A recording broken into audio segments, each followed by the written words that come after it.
presentation of Fox Sports. We are Baltimore. We are Southwest. Your Rangers made the move up the Pacific Coast to Seattle, where they meet the Mariners for the second time in a week. They'll be looking for some payback after the M's took 2 out of 3 at Globe Life Park to open the season. Colby Lewis has pitched well here over his career, and he gets the start to open this series. From Safeco Field in Seattle, the Rangers and the Mariners meet next on Fox Sports Southwest.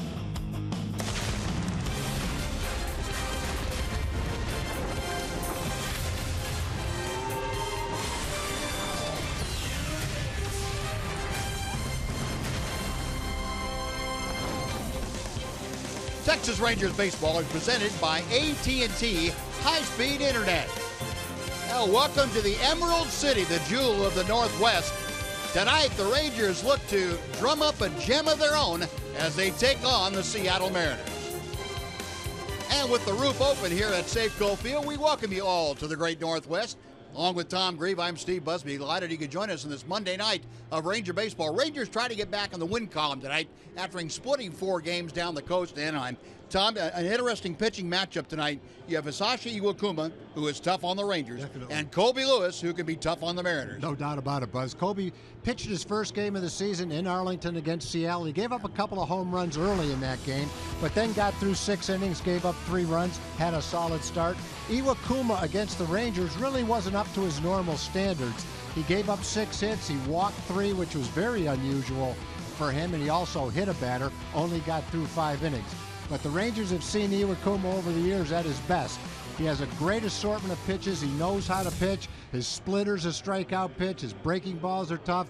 The Rangers are going to win tonight based on what we've seen in the past. Colby's going to have to be at the top of his game. Yeah, and the offense is going to have to do whatever they can against Iwakuma to scratch out some runs. Look for a low-scoring game tonight, and hopefully the Rangers can match Seattle and win out in the end. Elvis Andrus and company getting set to play some more good, solid defense behind Colby Lewis. We'll be back with more from Safeco Field right after this on Fox Sports Southwest.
Texas Rangers baseball on Fox Sports Southwest is brought to you by your Texas Ford dealers.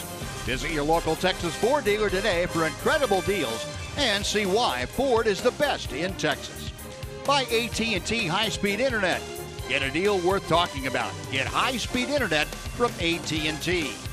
And by Southwest Airlines. Transparency, low fares, and nothing to hide. Very comfortably cool evening here in the Great Northwest, and got a couple of minutes before first pitch, so we will send it down and check in with Emily Jones. Yeah, Buzz, a bit of a change in the lineup tonight. Delino DeShields out this afternoon, or this evening, rather. Jeff Bannister wanted to give him a day. He's still battling. It's not really a shoulder. He said more underneath his arm.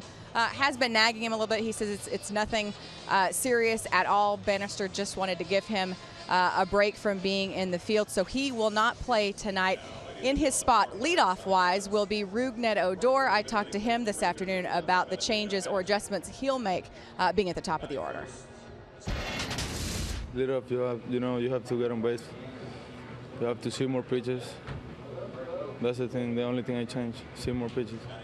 Sounds like a very simple plan for Rougned Odor leading things off tonight for the Rangers. Colby Lewis is on the hill. He will be opposed by Hisashi Iwakuma, and we will have the rest of the lineups and the first pitch coming up right after this here on Fox Sports Southwest.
Field here tonight, and Tom Grieve is going to tell you about the Southwest Airlines Texas Rangers lineup.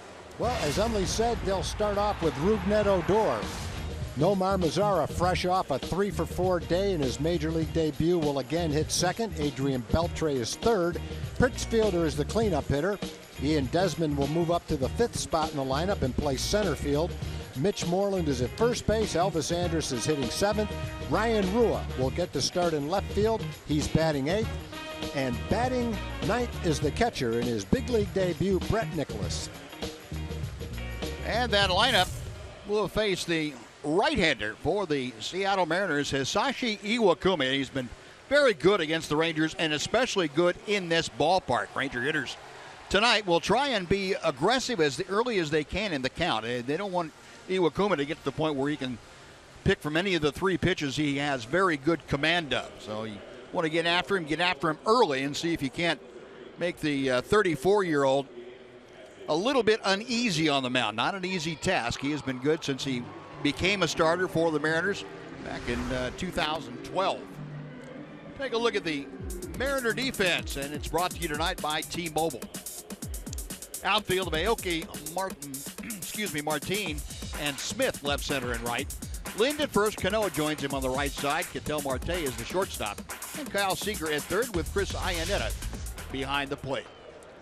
So getting set to get underway. Rougned Odor steps in. The Rangers come in at 3-4 for the season, having split the 4-game series down in Anaheim. And Iwakuma throws ball one.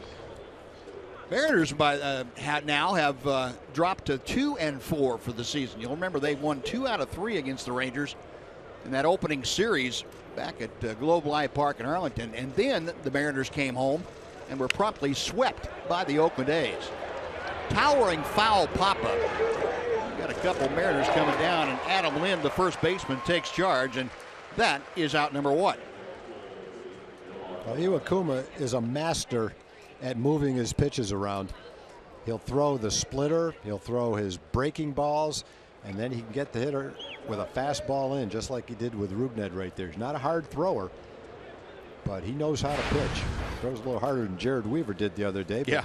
Weaver mixed his pitches up, did the same thing we're talking about with an 82-mile-an-hour fastball. He shut the Rangers down except for Nomar Mazara's home run. And speaking of Nomar Mazara, here is the 20-year-old youngest player in the major leagues as of today. Nomar just shy of his 21st birthday, but he had quite an impression on opening day, outing of his at the major league level, and then he went 3 for 4 with a home run. He was the 8th Ranger player in franchise history to have a home run on his first day. One of only 5 to have a home run in there, and he shoots one to the gap in right center. That is down. Martin over to cut it off, and does.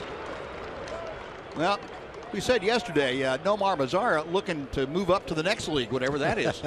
Well, he's facing 2 interesting guys in his first 2 big league games. Jared Weaver is, I guess you'd have to call him a junk ball pitcher now. And Iwakuma is also a finesse pitcher. Iwakuma did make a mistake right there, though. He hung his curveball, and Nomar jumped on it and lined it. Thought it was going to be in the gap for an extra base hit, but Leonis got over and cut it off. That's taking advantage of what a pitcher gives you. When he hangs one up there, that's what you need to do with it. You know, the one thing that impresses me, Tom, about him, all 4 of his hits now have gone to the same part of the ballpark, that right center field alley. Not pulling the ball, not necessarily going the other way, but the kinds of pitches that he could get that he stayed with long enough to drive up the middle of the field. Yeah, Jeff Bannister was talking about that with him, that for a young player, only 20 years old, he's not worried about him being overmatched at all, because he does use the whole field. He's got a good eye at the plate. He swings at strikes. Yesterday we saw him take some tough pitches that some of the veteran guys were swinging at. Took that one changeup like he knew it was coming against Jeff Weaver. Wasn't tempted to swing at it at all. He's one of those hitters. He just has that look about him when he goes into a stance that you just think to yourself, man, this guy looks like he can hit. Looks like he knows what he's doing up there. Exactly. Yeah. He's got that body language. Well, here's a guy that has that body language you like to see, and that's Adrian Beltre, and he rips one foul. Hit hard, but pulled well foul by Beltre. 1 ball and 2 strikes. How about our TXU Energy power player to watch? And it would be Adrian Beltre tonight. 12 career hits against Iwakuma. That's tied for the most against Iwakuma by any other player. When Cespedes also has a dozen hits against the right-hander. 1 ball, 2 strikes. Flared down the right side. That is slicing, and we'll take 1 hop back into the seats. Still 1-2. Saw the numbers for Beltre for the season: 296, a home run, and 3 RBI. He's also mixed in 3 doubles among his hit total. Beltre against Iwakuma has had good success, a 308 career average.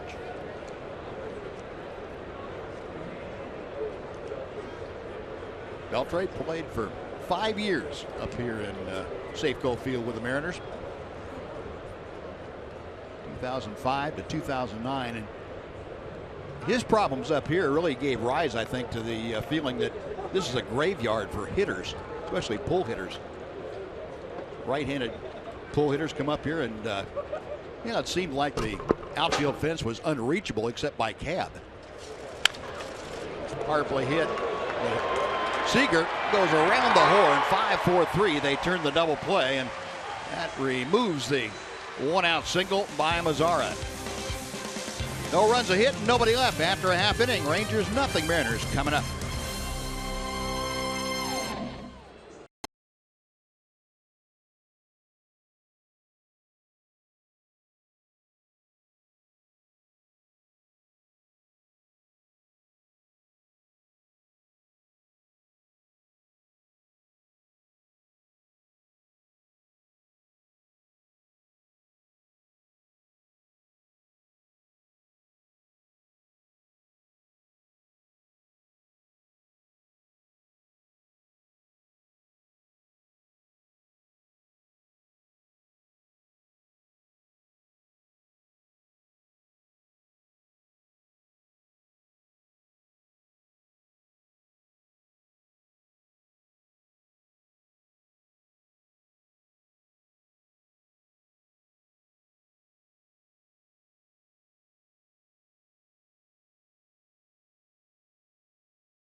Tom's going to tell you now about the Mariner lineup that Colby will face. Norichika Aoki is the leadoff hitter. Kyle Seager, hitting in the middle of the lineup in Texas, is up to the second spot tonight. Robinson Cano hit 4 home runs in the season opening series, is batting second. Nelly Cruz is the DH. Adam Lind is at first base. Seth Smith gets the start in right field. Chris Iannetta hitting .364, off to a good start as the catcher. Ketel Marte is the shortstop, and Leonis Martin himself off to a good start with a .316 average. Will play center field and bat ninth. Yeah, 36-year-old Colby Lewis pitches very well in this park, as we told you. He deals ball 1 to Norichika Aoki. Colby needs to be careful about this Mariner ball club. They show the inclination to attack pitchers early in the count, especially against a fastball. And Colby, as we talked about during his start down in Arlington, well aware of that. And he just was careful not to throw one down the middle to get ahead. 1-1 the count to Aoki, who is hitting .261. He is 6 for 23. 2 balls and a strike. That start we were talking about for Colby against the Mariners, and with 6 innings, gave up 3 runs. All by the home run. Cano hit a 2-run home run, and Leonis Martin added a solo blast.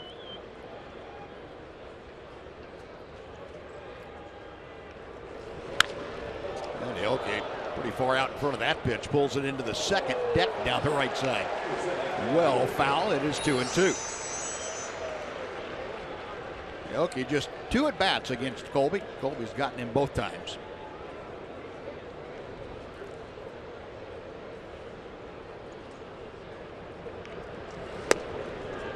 Tried the outside, just missed the count, has gone full.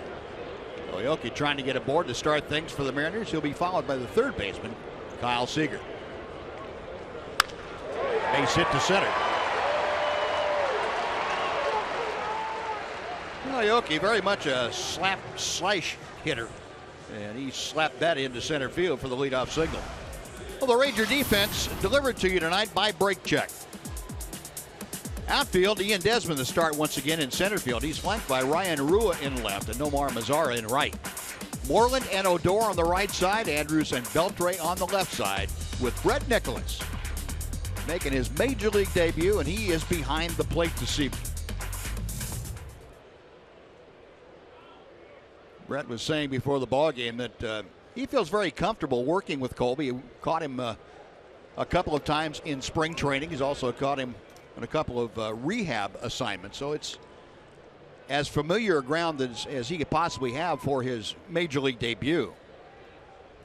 Brett, as we mentioned, from the Seattle area, has left a lot of passes for friends and family. He said, 25 or 30, something like that. That was a good time to come to Seattle before the families and the kids are out of school. There's not many people on this trip, so probably he was able to get the tickets from the other players pretty easily, I would guess.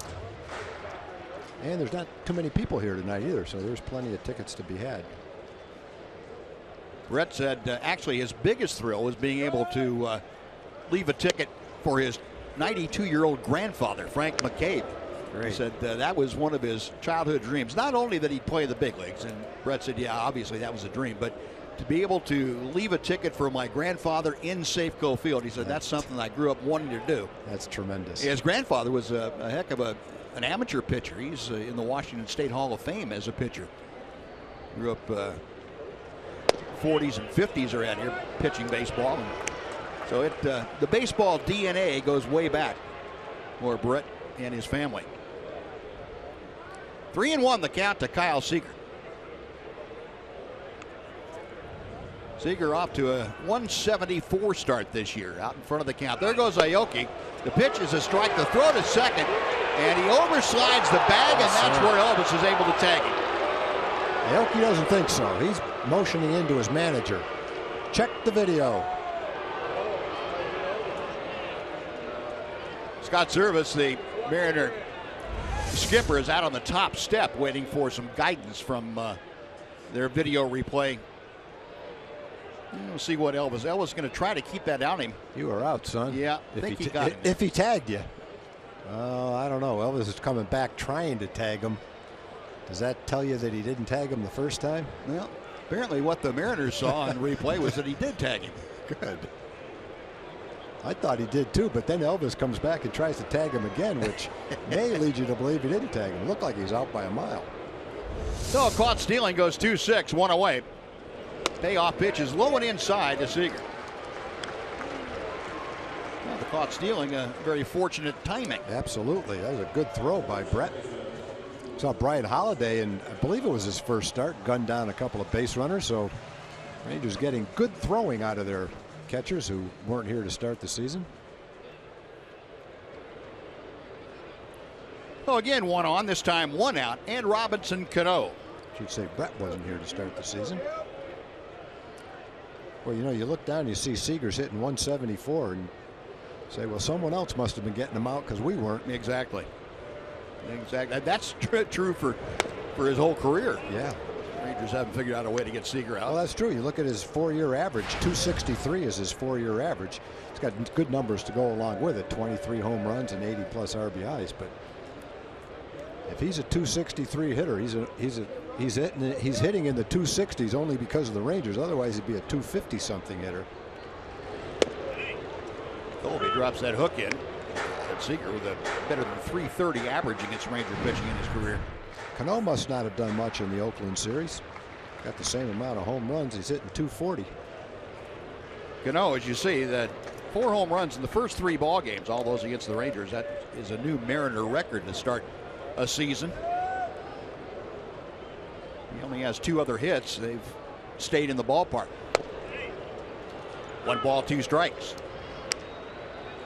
Cano also has a 4-game home run streak going against the Rangers. That's moving on toward the most by an opponent against the Rangers.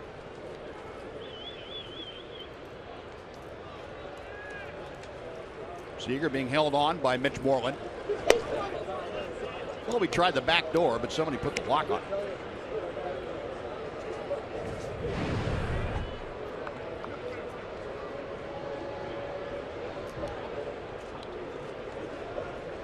There's the record we were talking about. That 7 consecutive games, the most, and that was Ken Griffey Jr., newest Hall of Fame member. A little bit low, and the count has gone full. Well, Colby forced to work overtime to Bo Seager, and now Cano. Seager at first after the walk. See what Colby's able to do with Robbie Cano.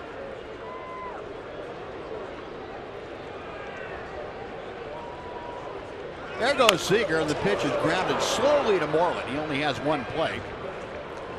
Cano is out. Seager now in scoring position, and Nelly Cruz coming up. Very nice pitch by Kobe.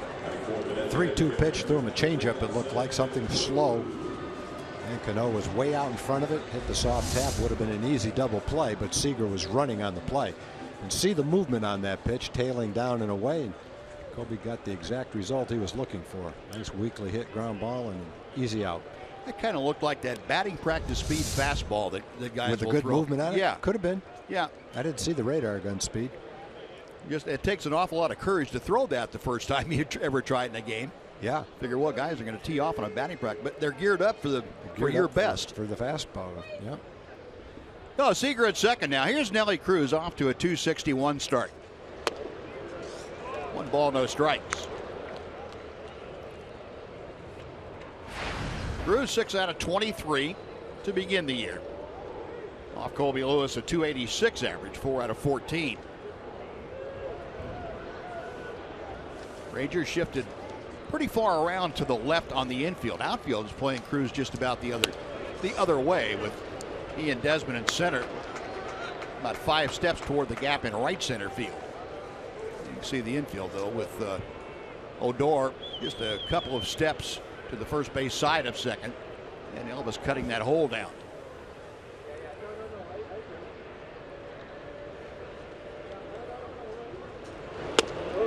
Check swing, and Colby got the outside corner with a slider. Nelly Cruz, a modest 2-game hitting streak going. He is 2 for 8 in those 2 games. Last season, 80 games in the outfield. Cruz hit .337 with 31 of his 40 home runs. 72 games as the DH, not nearly as effective.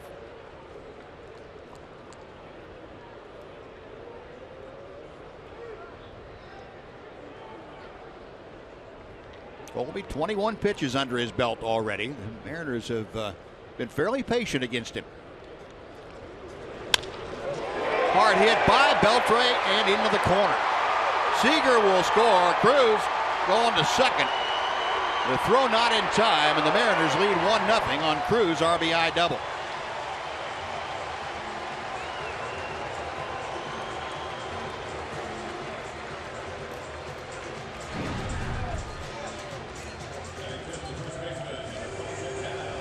Nelly got an off-speed pitch. Might have stayed up a little bit. Let's take a look. Never got it outside where Kobe wanted it. Caught the middle of the plate. And Nelly was able to rip it down the line.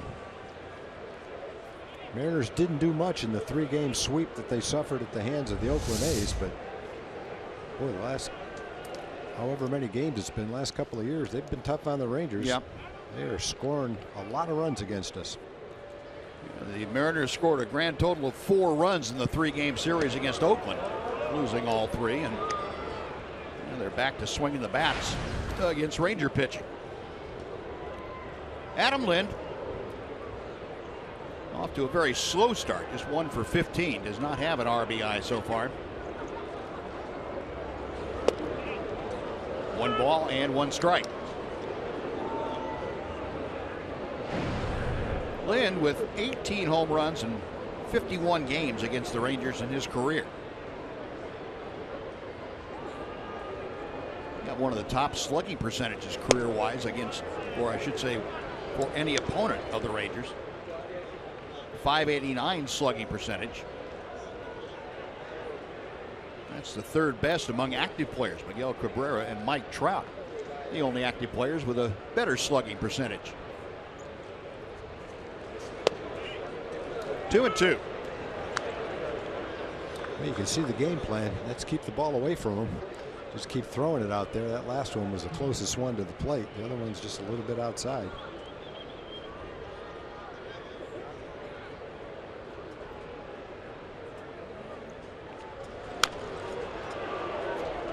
Chopper foul. We will try it again. Well, the Rangers took the opener down in Arlington, 3-2 score behind Cole Hamels, and then the Ranger bullpen fell on hard times. They gave up 14 runs in the next 2 games to the Seattle Mariners. bullpen since, though, has been very solid. Just missed the outside corner. Another full count. So Lynn, the number 5 hitter. Seth Smith will follow in the order.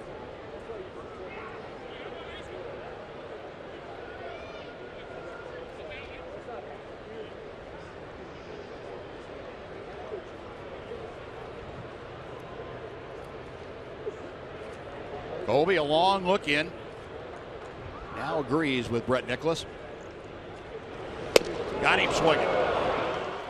Tailing away, and Colby gets his first strikeout. Mariners get on the board. A run on 2 hits. They lead 1.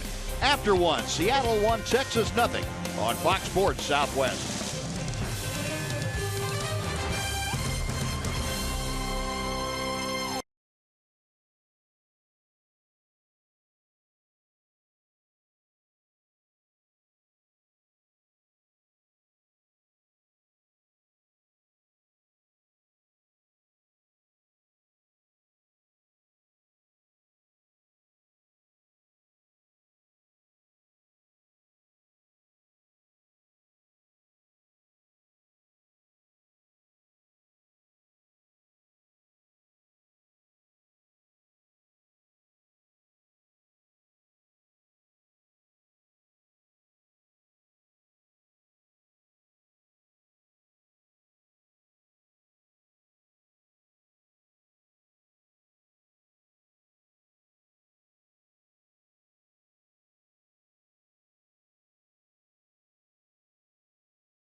TV Premium, the #1 live streaming sports service, delivers everything you've dreamed about and more. Watch every out-of-market game live in HD on over 400 supported devices. It includes a free subscription to At Bat Premium, the #1 app for live baseball. Blackouts and other restrictions apply. Just visit MLB.tv for details. Here's Prince Fielder to start things off. Rangers have the middle of the order to face Iwakuma. Changeup dips a little bit low. 1 ball and 1 strike. Fielder at .208 with the average for the season. He has a home run and 7 RBI. And his RBI streak come to an end yesterday. It had one in 4 consecutive games. And he still has driven in a run, at least 1 run in 5 of the 7 games the Rangers have played. Against the shift, a .321 average, .296 without the shift, and he is gone on a high fastball. First strikeout for Iwakuma. Just another example, when you have the kind of control and command of off-speed pitches like he does, you can make that high 88-mile-an-hour fastball look much harder.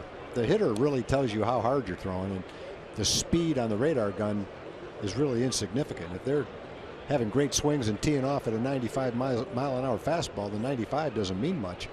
At the same time, when you can throw that 88-mile-an-hour fastball right by the 4th place hitter in the lineup, shows you that the speed really doesn't matter. It's how you utilize your pitches. Here's Ian Desmond. Ian has had no luck at all trying to solve Iwakuma. 0 for 6 in his career. Does it matter, Tom, when you see a guy like that you've seen a guy like Weaver the day before who maybe doesn't throw as hard but the same kind of approach?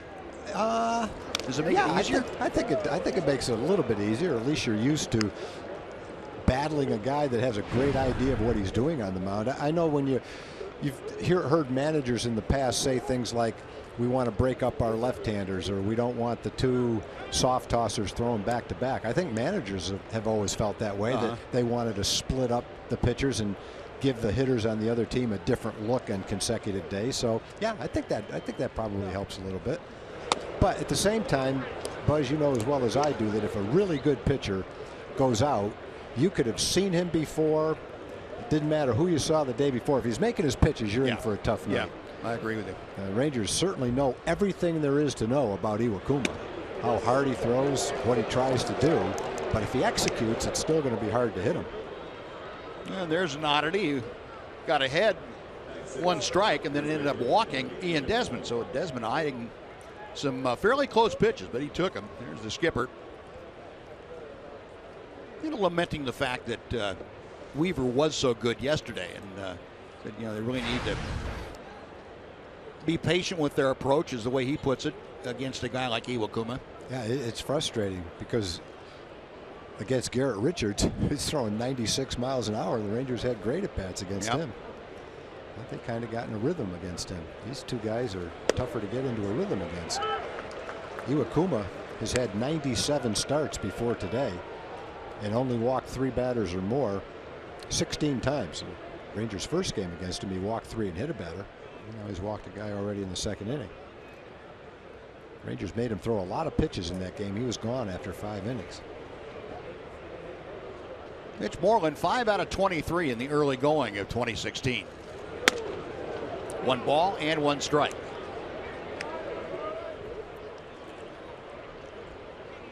And to kind of give you an example of that, the Rangers leading the league in walks as a team, 25 of them. That's the good news. That the Rangers have been getting people on base via the walk. Now it's a matter of getting a little timely hitting and being aggressive on the base paths. Putting everything together to have your offense really clicking.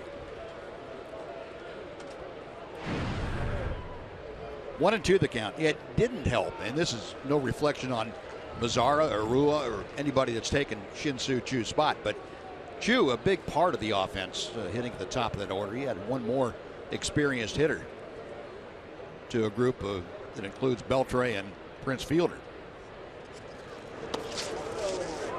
2-2 to Mitch. Rangers going to miss Chu for anywhere from 4 to 6 weeks.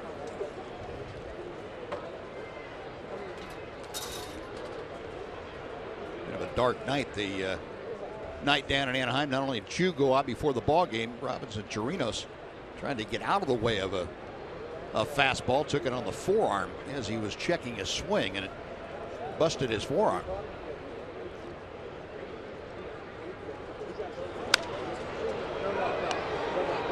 It's doing a good job of spoiling that off-speed pitch. That looked like the split-fingered fastball that Iwakuma will throw. He'll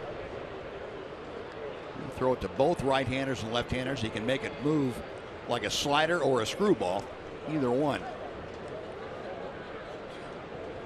That ought to be one of those deals where if you can do that, you should have to tell the hitter which one you're tell him what's coming. Yeah.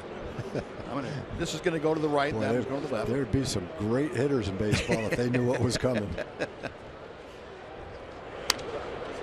And another pop foul back into the seats. Yeah, speaking of that, there's a little deal about people stealing signs from second base. Did you ever play with anybody who refused to take signs when they had a guy at second base and didn't want to know what was coming? You know, there were times, depending on who was given the signs, I can remember telling Joe Levito I didn't want the signs because I didn't think he could give them to me accurately. Well, that's a problem. All it takes is one time for a guy to say it's a curveball and the guy throws a fastball up and in, and that's enough to have you say, look, I don't care to know anymore. In the dirt, swung on a miss for the strikeout. Down to second goes Desmond. Well, the strikeout wild pitch gets Desmond in scoring position. He's there with 2 outs for Elvis Andrus. I can remember a time when we were getting the signs from the Yankees. I won't go into how we were getting them, but anyway, we were. And Billy Martin was signaling to the hitter what kind of a pitch was coming. And after doing it to one hitter, Thurman Munson, the great Yankee catcher, took his mask off, walked toward our bench, and said to Billy, I don't know what I'm doing to give the signs away, but if you keep calling the pitches, somebody's going to get hurt. Yeah. And Billy Martin just turned, walked away, and started laughing. That was a little flare to right. That is going to be down for a hit. Here comes Desmond. He will score. How about that? A walk, a wild pitch, and a little bloop, and the Rangers have tied the score at 1. There you go, Elvis. Yeah, Fourth run driven in for the Rangers shortstop. May not be pretty, but no one's complaining about it. So I guess the moral of that story is, Buzz, it's one thing to get them, but the art is relaying it to the hitter accurately so the other team doesn't know you're doing it. Right. Hey, ran that fastball up and in on Elvis, hit him right off the hands. Probably fortunately for Elvis that he did hit him off the hands. Otherwise, it would have gone far enough for Seth Smith to catch it. Mm-hmm. Well, Elvis a base hit, now 6 for 21 for the year, 4 RBIs. So he is among the team leaders in that category. Ryan Rua, the number 8 hitter, steps in. Ryan 1 out of 8. This is his 3rd start this season.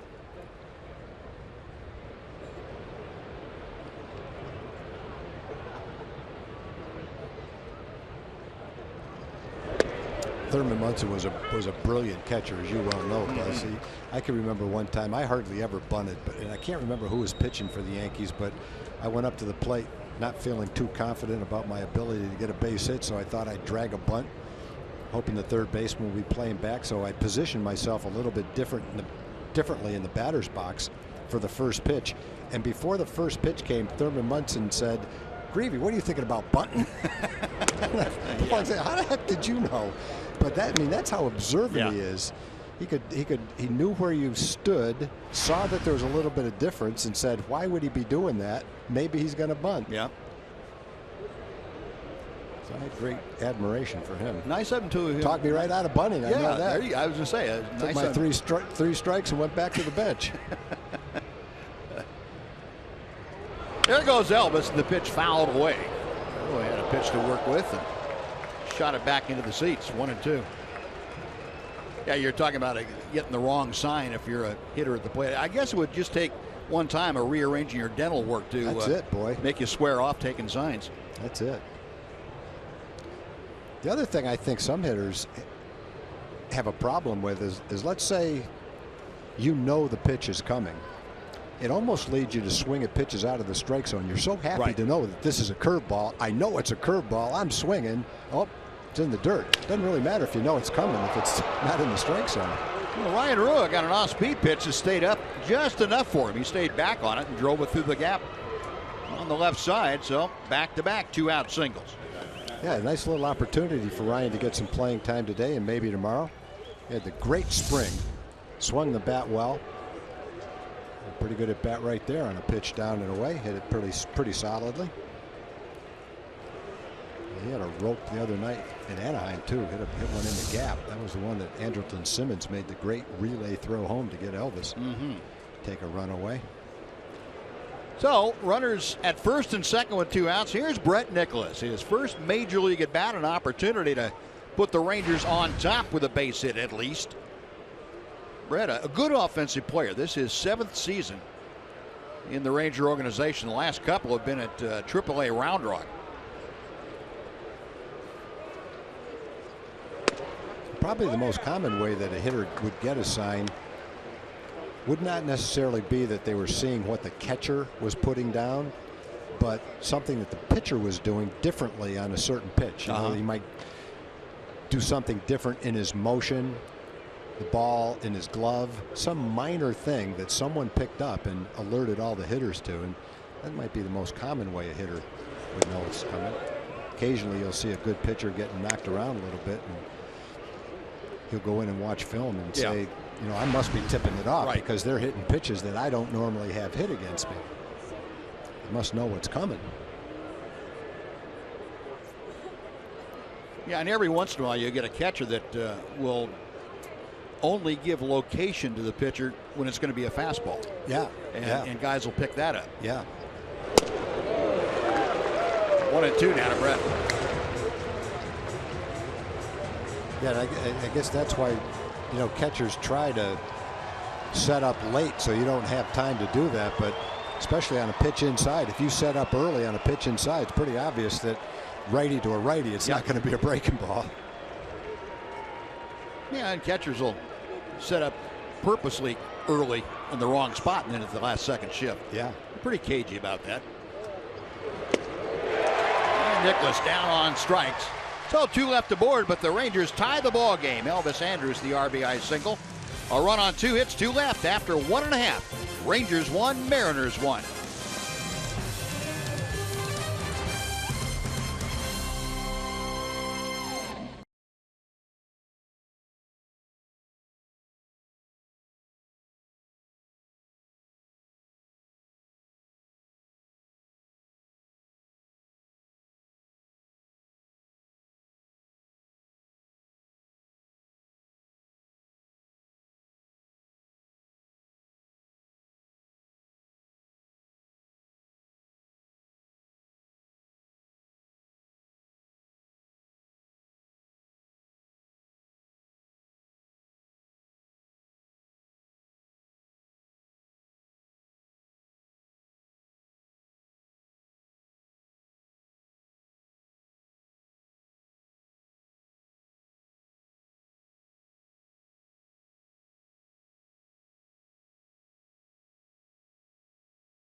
Texas Rangers baseball on Fox Sports Southwest is brought to you by your Texas Ford dealers. Visit your local Texas Ford dealer today for incredible deals and see why Ford is the best in Texas. You know, partly cloudy evening here in Seattle. A 1-1 ball game as the Mariners come to bat in the bottom of the second. And Seth Smith going after that first Colby Lewis offering, fouls it straight back. Smith, 3 out of 10 to start things off. He is just 1 for 11 career-wise against Colby.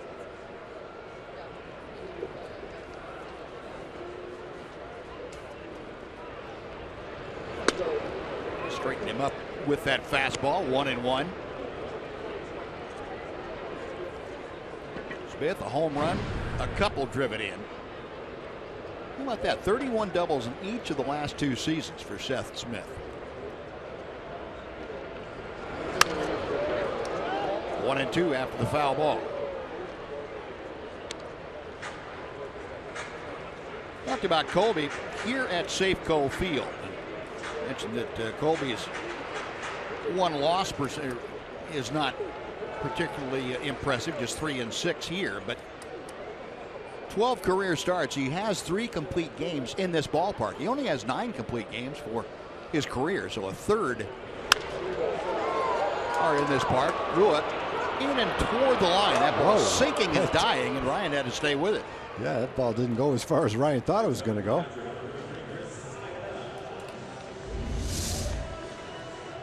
Looked like it was going to go out to him easily, about chest high, and then he had to lunge and catch it right around his ankles. Colby looking for a quick inning.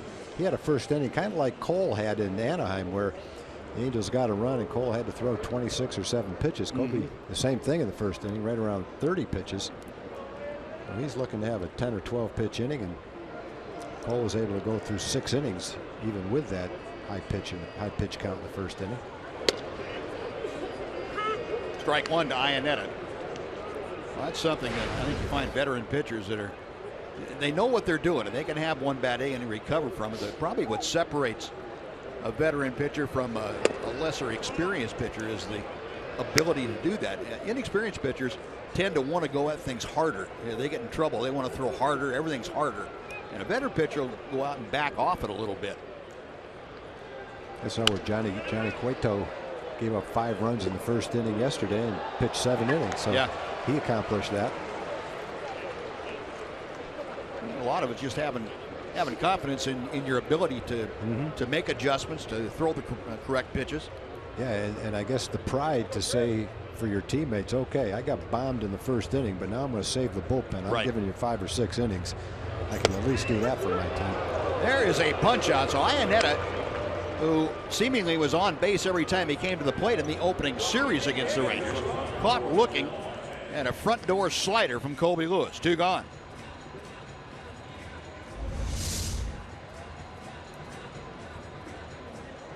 Right on that inside corner. Yes, it was.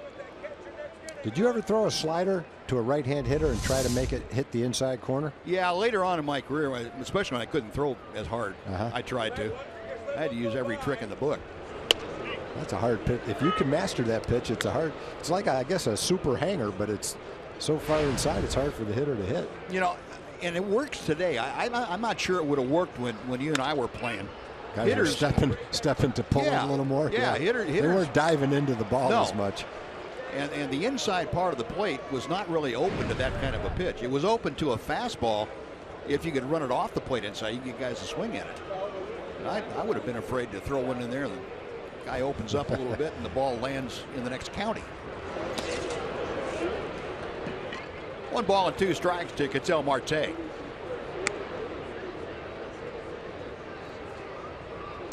Probably the worst feeling in the world. You know you're going to throw a slider, and just as soon as you release it, the guy turns his front shoulder into the pitch. Like he knows it's coming. He's, oh no. Turns it in, starts swinging that bat, and look out. 2-2.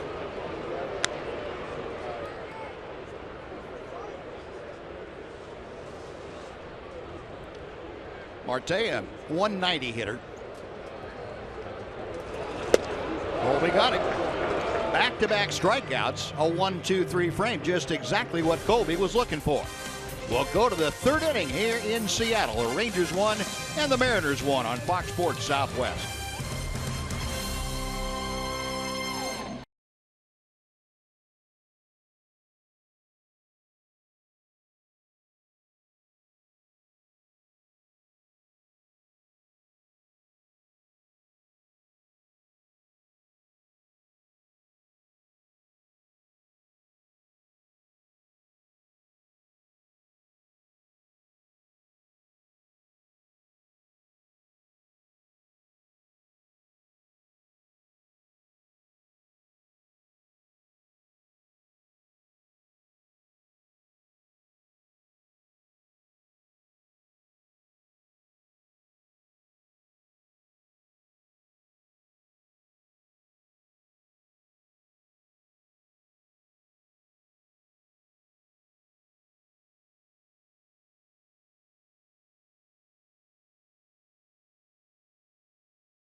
One as we head to the top of the 3rd inning. It'll be the top of the Ranger order to face Hisashi Iwakuma.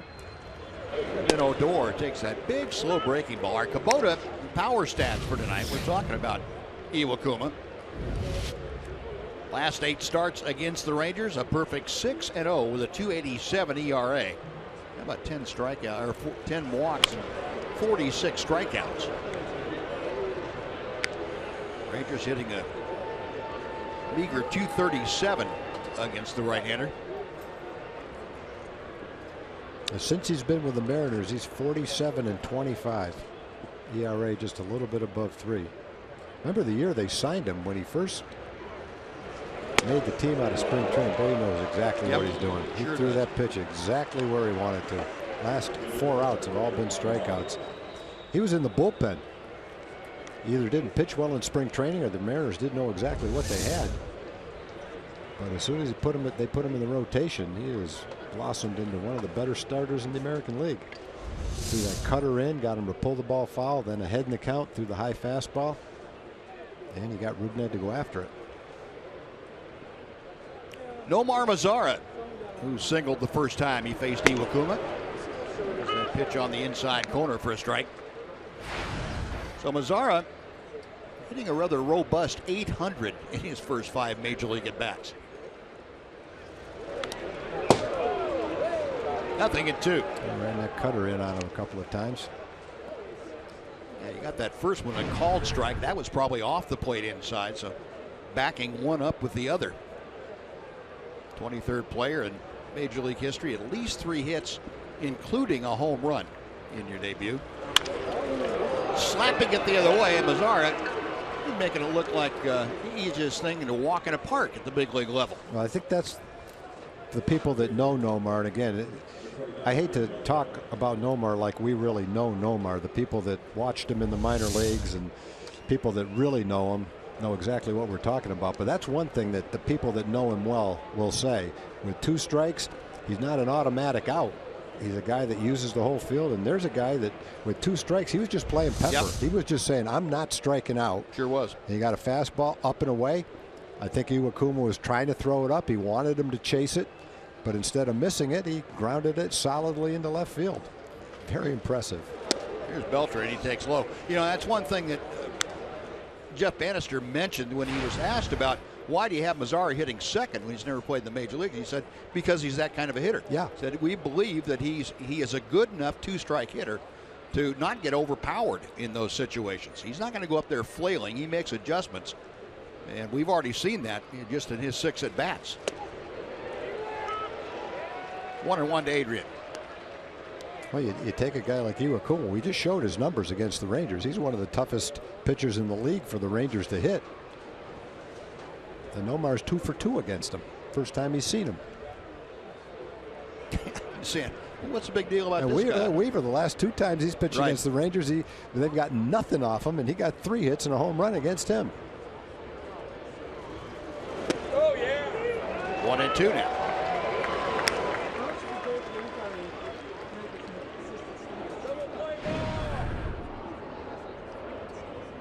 Adrian heating it up down south, has carried that up here with him. 4 hits in his last 9 at bats, 3 doubles and a home run.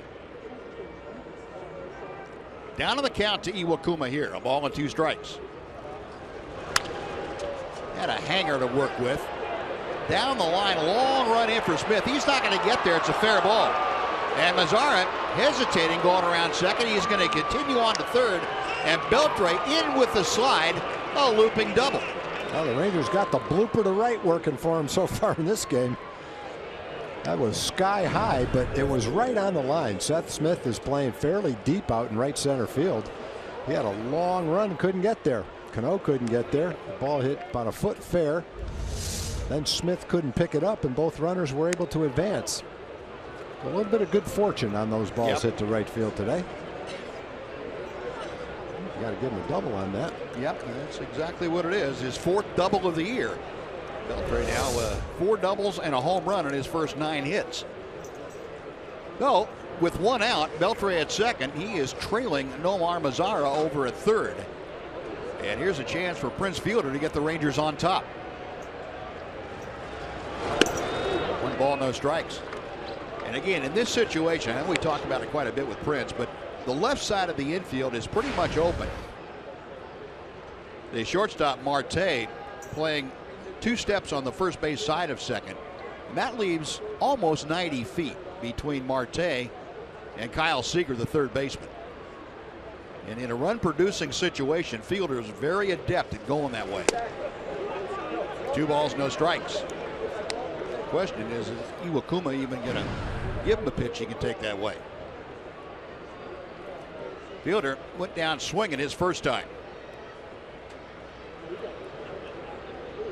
6 RBI in his last 5 ball games. 7 overall.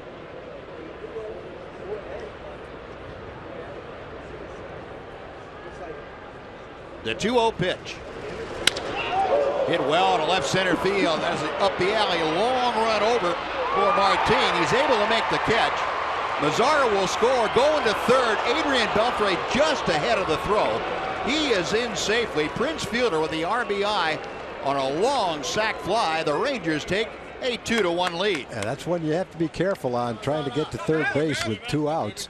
With Martin's arm, if he throws Beltre out at third before Mazzara scores, got a little bit of a problem there. I would imagine. I'll go ahead and I'll let you check this out. Well, Prince drives it pretty well into the gap. Martin is going to run this down, avoids a kind of a contact with Aoki, comes up firing to third. And Adrian was going to be safe anyway. He could put his arm up and hit him in the hand, it looked like. Now I would imagine somebody on the Ranger bench got to Nomar Mazzara and said, hey, when you're on third now, make sure in a situation like that you're busting your tail to home plate. Yeah, because you say as a runner, that ball's 380 feet away. There's no way he's going to throw me out. He doesn't have to throw you out if the guy tags up and tries to go to third. And he did hustle because he would have been, I believe he touched home before that play would have been made at third base. So he was doing that. Get up the middle. Up the middle, Cano, a nice backhanded stop. He throws out Desmond by a half step. Man. But the Rangers take the lead. They get a run on 2 hits and leave 1. After 2.5, it's now the Rangers 2 and the Mariners 1 on Fox Sports Southwest.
April 30th on your calendar. That's when the Rangers play the division rival Los Angeles Angels at Globe Park.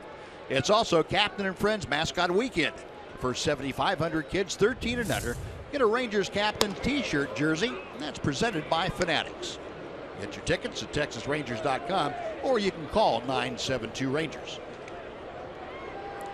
Well, Leonis Martin leading off the 3rd inning against Colby Lewis. Colby out there now with a 1-run advantage to protect. As Tom told you, Leonis Martin off to a pretty good start. He is 6 for 19. That's a .316 average. Had a solo home run off Colby down at Globe Life Park.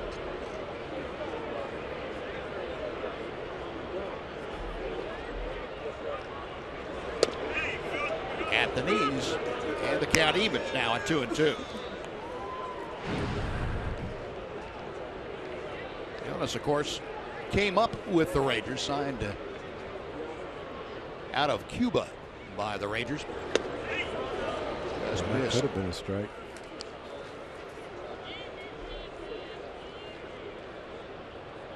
Back in 2011, the Rangers signed Martin, came up to the big leagues the next year.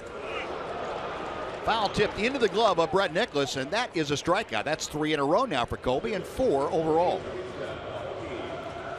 And before Norichika Aoki comes up, let's send it back to our studios and John Radigan for a Chevy game break.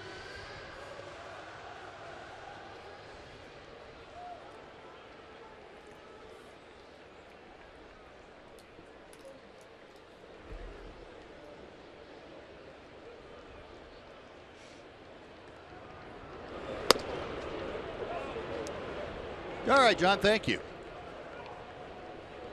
Brandon Finnegan, despite losing the lead in that ball game, is off to a pretty good start. Yeah, his first game, I believe he struck out double digits in his first game. Towering pop foul. Odor over to take a look, but that's 5 rows back. 1-1 now to Aoki. Aoki had a single into center field in the first inning.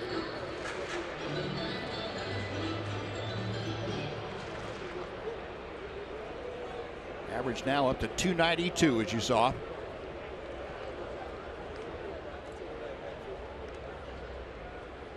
Aoki with the Brewers, with Kansas City, with San Francisco last year.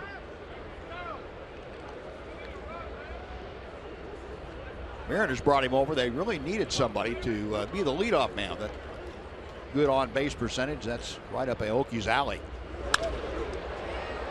Slicing down the left field side, but that's back into the seats. Still 1-2.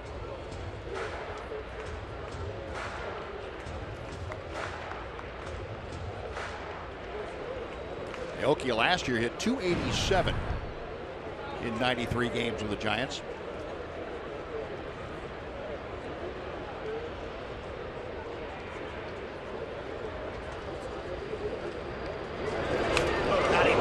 That pitch must have been a foot inside.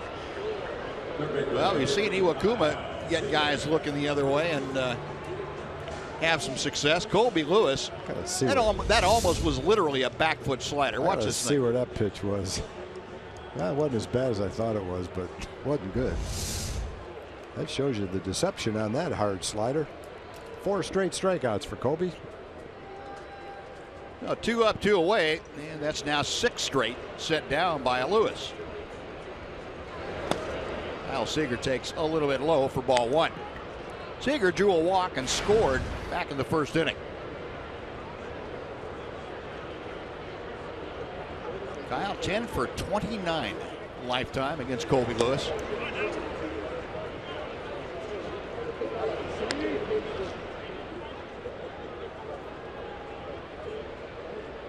Seager, a former 3rd-round pick by the Mariners out of North Carolina. 2009 was that draft class. He and Dustin Ackley played on the same team and were both drafted. Hits this well to center field, but Desmond put the brakes on. He thought he had a few further to go, and the ball does not carry here in Seattle in the evening. 3 up, 3 down, 7 straight now sent down by Colby. 2-1 Rangers after 3.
2-1. They have scored a run in each of the last 2 innings.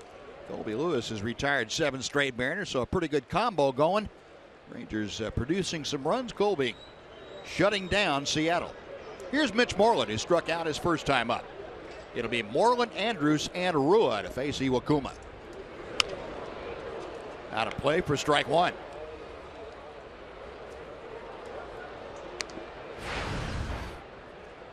Moreland now 6 out of 30 in his career against Iwakuma. Season average at 208 for the Ranger first sacker. 5-game hitting streak that he has alive coming into play here tonight. That for any Ranger has been the longest. Rangers playing their 8th game of 2016.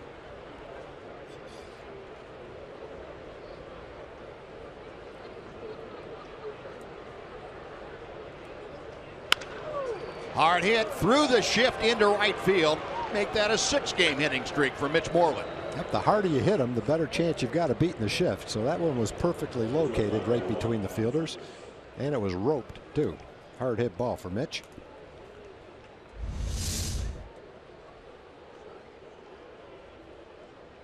Caught a little more of the plate than he wanted to. And Mitch ripped it.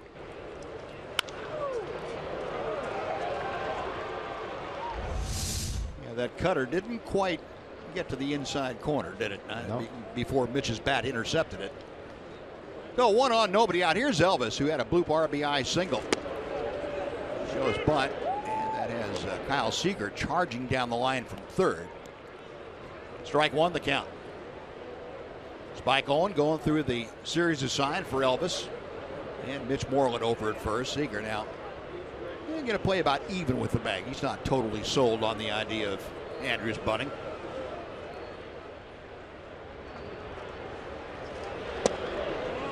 One ball and 1 strike.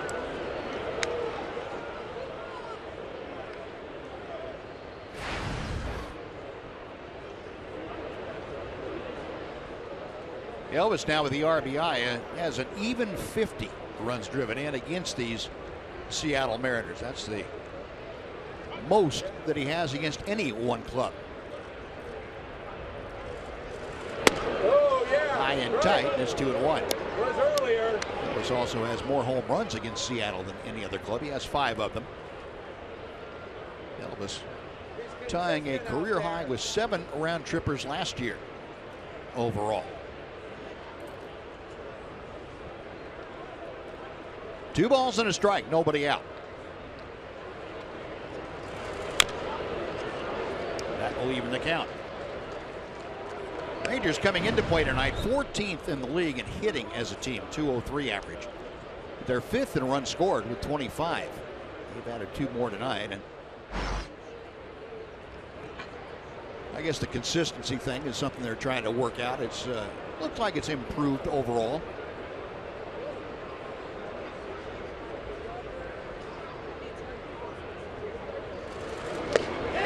Check swing, did he go? Yes, he did. Could not hold the swing up. And that is strikeout number 5 for Iwakuma. Hey, SMU fans, while we have a second here, we'd like to remind you that Fox Sports Southwest wants you to show your pony pride at a Ranger game. Get discounted tickets for this Thursday's game against the Orioles. The first 1,000 fans with SMU tickets at the park that night get a free Rangers cap in SMU colors. Just go to TexasRangers.com/SMU for details. Here's Ryan Rua, who banged a single into left field his first time up. So Ryan now 2 out of 9. He's got Moreland at first, 1 out here in the 4th inning.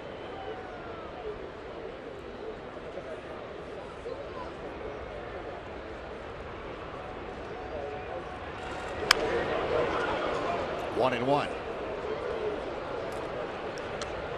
Iwakuma pretty much a master at that fastball. He moving the thing around both sides of the plate, up and down to boot.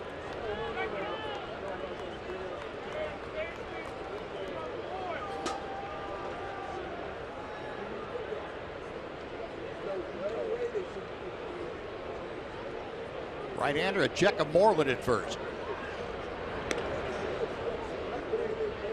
Mitch will take that as a compliment. Thank you.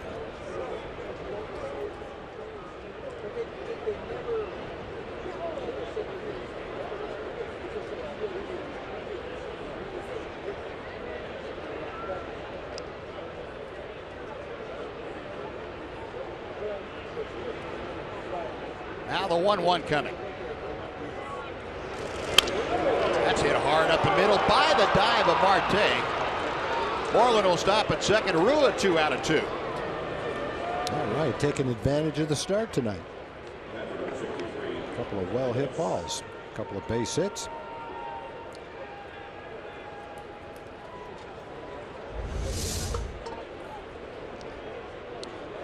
Ball ran right through the middle of the plate. And he hit it right up the middle. Hit it with some authority, just barely past Marte.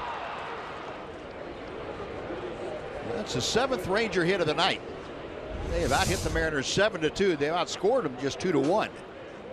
But right now, Brett Nicholas with an opportunity to change that. And first ball swinging, it's popped up.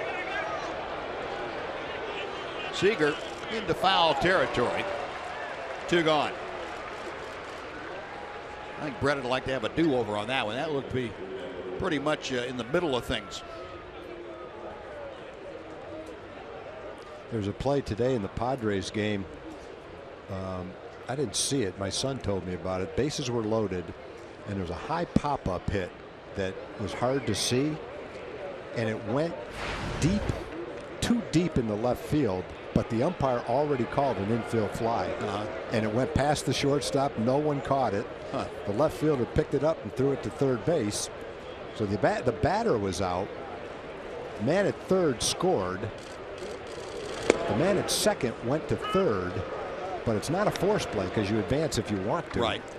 But the guy at the third baseman tagged the guy. He either knew he had to tag him or he tagged him for the heck of it, and he was out. Caused quite a conversation between the managers and the umpires. But generally the umpires wait a long time to call the infield fly, and that doesn't come into play. I guess it did this afternoon though. 0-1 to Odor.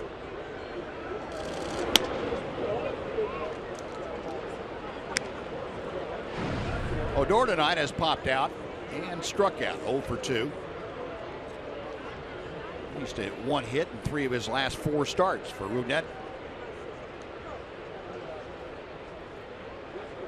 2 out of 14 on this trip so far. Make that 2 out of 15.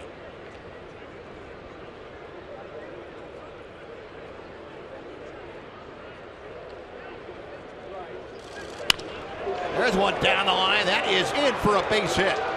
Moreland plugging around third will score. Being held to third is Rua.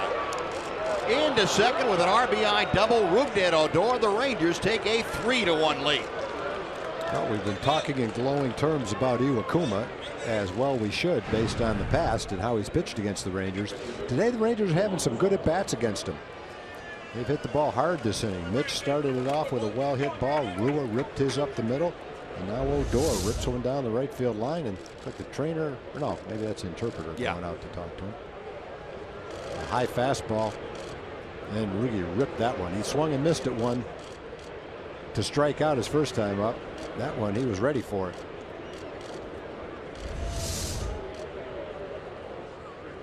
Mel Stottlemyre Jr., the new pitching coach for the Mariners, out there to talk to Iwakuma very briefly with the interpreter.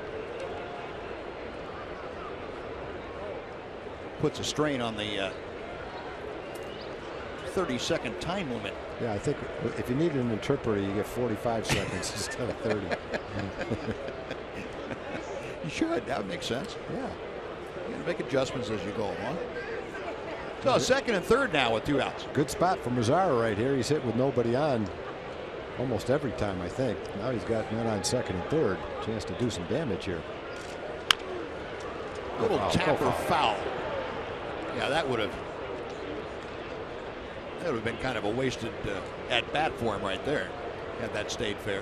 A good 2-out hit by Rougned to bring in a run. Now one more here and open up a nice lead.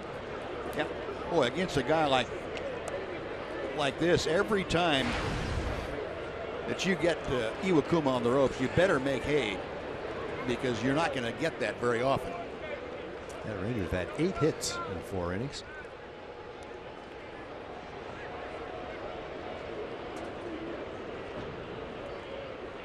Nomar Mazara 2 for 2, a pair of singles. He's also scored a run tonight. In the dirt, nice stop by Iannetta. 1 ball and 1 strike. Yeah, Ianetta's pretty solid behind the plate. Played for Mike Scioscia for a long time. Wouldn't have played for him for a long time if he wasn't solid behind the plate. He's doing a nice job of blocking that ball.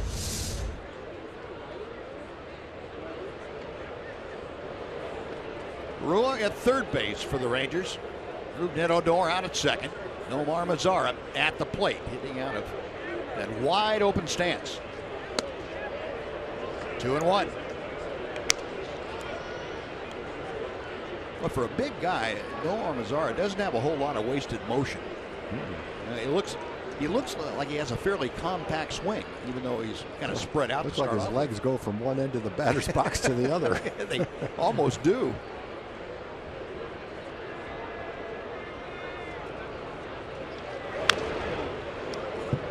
Now 2-2.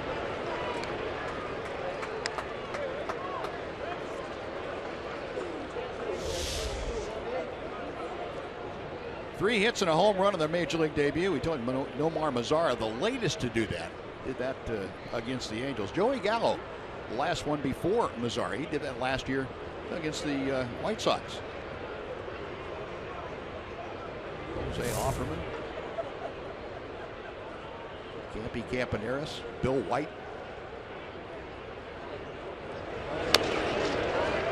Mazara staying alive, spoiling a tough pitch. That looks like the splitter. Yeah, and I think that's an example of what everybody has said about Nomar. With 2 strikes, he's still a tough out. I mean, that's a pitch that, generally speaking, if a hitter swings at it, he's probably going to miss it. It's way out of the strike zone, especially a young hitter. But he swung at a pitch way out of the strike zone, but he timed it pretty well and was able to just get a piece of it and hang in there. And this time he'll get one up for him, and he'll be ready for it. Another 2-2 pitch. Cano has the second hop. And that'll do it. The Rangers put a run on the board, a run on 3 hits and 2 left. After 3.5, it's now the Rangers 3 and the Mariners 1.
The ballpark, Globe Life Park, this weekend. It's the first home weekend, and Saturday, April 16th, will feature a 7 o'clock start against the Baltimore Orioles, and the first 15,000 fans 14 and older will get a Texas Rangers pullover jacket. That's courtesy of Globe Life. Get your tickets at TexasRangers.com or call 972-RANGERS and join the crowds out there at the ballpark. Robinson Cano leading off. It'll be Cano, Cruz, and Lind to face Colby Lewis. Colby now with a 2-run advantage to protect. Bobby Cano tapped out to first, his first time up. Colby Lewis making a habit now of getting ahead of Mariner hitters. Since he gave up the double to drive in the only run for Seattle to Nelson Cruz, he has retired 7 straight hitters, 5 of them by strikeouts. Well, Colby has not only turned it around, he's done it in high style. Elvis on the money, 1 gone. And let's check in with Emily Jones. Pleased to report that Tony Beasley has completed his chemotherapy, had his final round today in Phoenix. Just exchanged text messages with him, said he's feeling great. Excited to join the team back at home on Thursday. He and his wife Stacy will go in the next week or so to be reevaluated at MD Anderson in Houston, but the chemo is behind Tony Beasley. I want him to know we are all thinking about him, and he is definitely missed by these guys here. You are so right, Em. Thank you very much for that. And yeah, he really is missed. And Tony battling right along with all of his teammates, battling with him. Good to hear that he's progressing the way we need for him to. Cruz the RBI double, and he pops this pitch up. Around the mound, you've got a trio of Rangers coming in, but Elvis is going to make the call. 2 gone. And all of a sudden, Colby Lewis. Looks like he's doing exactly what Cole did in Anaheim. Yeah. Almost a 30-pitch first inning, and Cole settled down, didn't give up much after that through 6. Colby's doing the same thing. And you look at the 9 hitters now that he's faced without giving up a hit or a walk. Everybody has been off balance a bit. Yeah. And that's really the Colby's hallmark. You see him start doing that, and the adjustments he needed to make, he has made. He's pitching everybody differently. Aoki got the slider way down and in. Cano got all fastballs. Third one was up and away, and all he could do was hit it kind of softly the other way to shortstop. Nelly Cruz got all curved balls out in front of it, popped it up. Adam Lind went down swinging the first time. He drives it deep to left center field. Desmond just on the edge of the warning track, and this is a big ballpark at nighttime, and it's benefited Colby Lewis as Ian Desmond makes the catch. 3 up, 3 down, 10 in a row retired after 4. Rangers by 2.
Top of the Mariners here at Safeco Field, and they took a lot of positives from that 4-game series in Anaheim. Even though they split the series, Ian Desmond says it was very beneficial.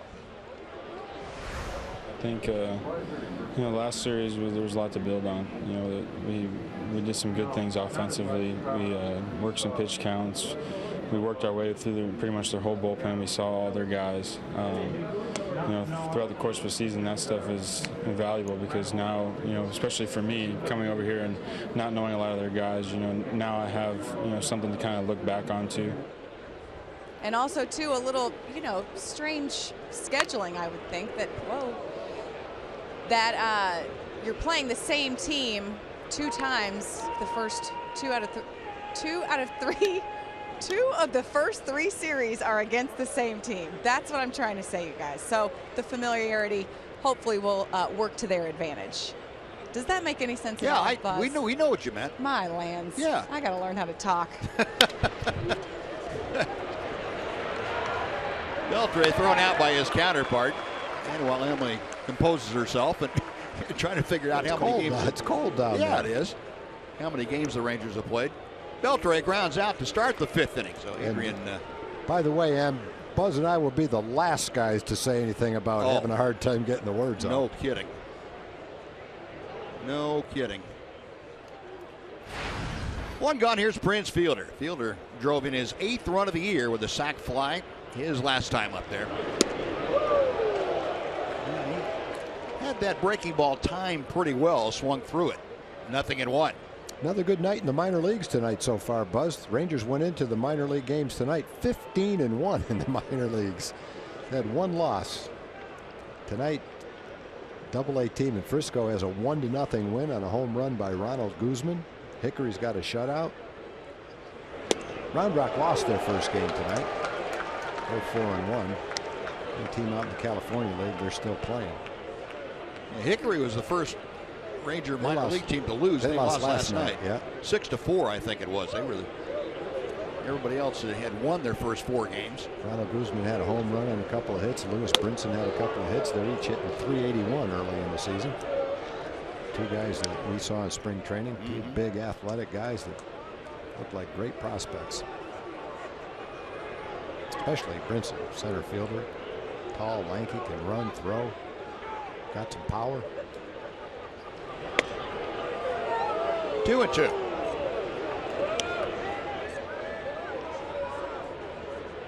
Prince also a strikeout to go along with that sac fly. Fielder now with 8 runs driven in.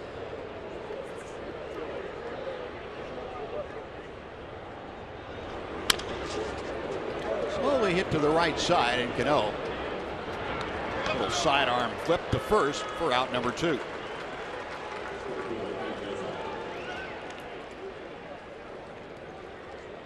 Oh, we talked about Ian Desmond playing the outfield for the first time consistently, and here's a shot of him playing center field on that long fly off the bat of Adam Lind.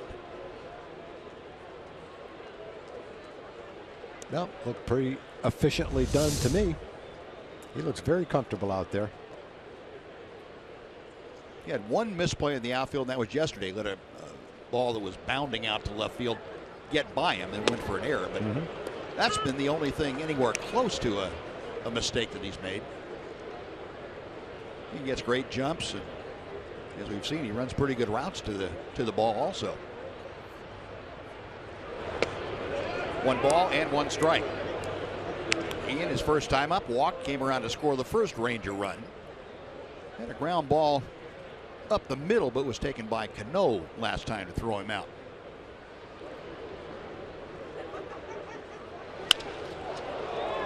To center field, that sends Leonis Martin back, but as we have seen so far, the ball not carrying real well to center field. 3 up, 3 down. First time the Rangers have had that happen to him tonight. We've played half the ball game. It's the Rangers 3, the Mariners 1 on Fox Sports Southwest.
Texas Rangers baseball on Fox Sports Southwest is brought to you by Southwest Airlines.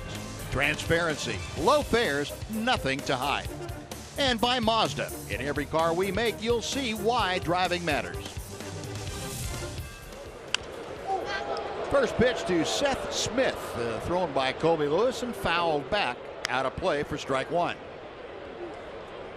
Smith, the fly ball to left, his first time to the plate.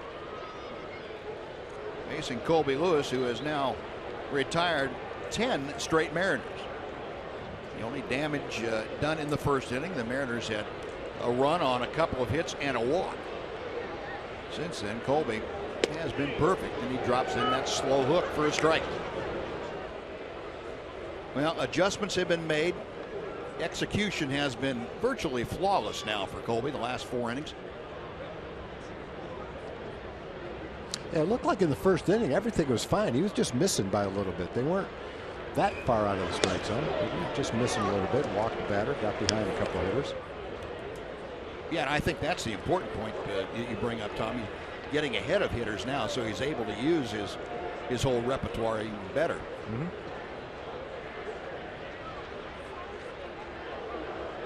One-two pitch on the way.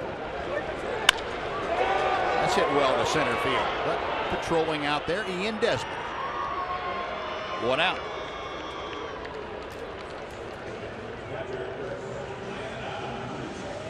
Now, before Colby faces Chris Iannetta, let's send it back to our studios. John Radigan with a Chevy game break.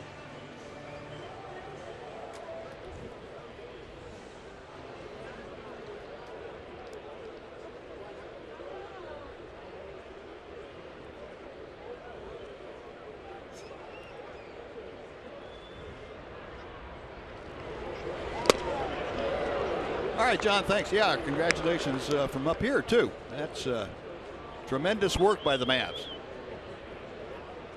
Had to fight through some difficult times during a trying season, and they've gotten to where they wanted to go. Now they just have to finish things off. Iannetta, little pop-up. Good Rougned Odor will handle. Out number 2. Well, pretty masterful through the last 4 innings by Colby. Taking advantage of the elements and the ballpark with some of the long fly balls to center field. I'd let them hit them out there all day long if they want to.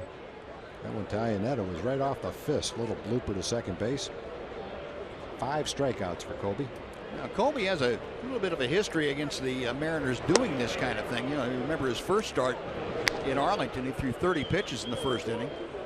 And he needed only 66 the next 5 innings. And he's pretty much done the same thing here tonight. Maybe even fewer. He's at 70 pitches, I believe, now. That was pitch number 70. So, yeah, he's right on track. Throwing his fastball by him, too. Yeah, we've been talking about Weaver and Iwakuma. Colby's the same. Talk about him in the exact same way. A guy doesn't light up the radar gun, but he knows how to pitch. He's got a great assortment of pitches, curveball, a slider, changeup. And when he does throw that 86-mile-an-hour fastball, looks a lot harder than that to the hitter. He's got guys lunging at pitches outside and flinching on the pitches inside. That's a pretty good combination if you're a pitcher. Yeah.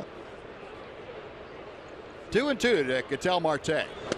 Got him swinging. Just threw that fastball, 87 miles an hour, right by him. Looked like it was 100 miles an hour. Strikeout number 6, and that is 13 straight sent down by Colby. We're going to the 6th. Rangers 3-1.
Folks, it's time now for the Sonic Slam Inning, brought to you by Sonic. Tonight's jackpot is worth $400 and dinner for two at Sonic Drive-In.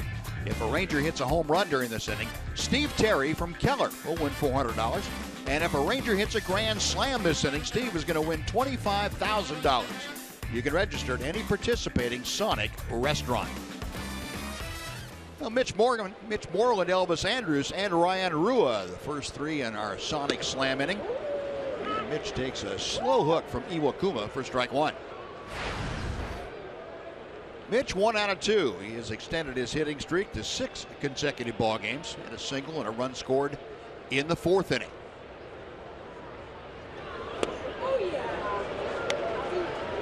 Nothing in 2, and the shift employed, as we see virtually every team do against Mitch Moreland.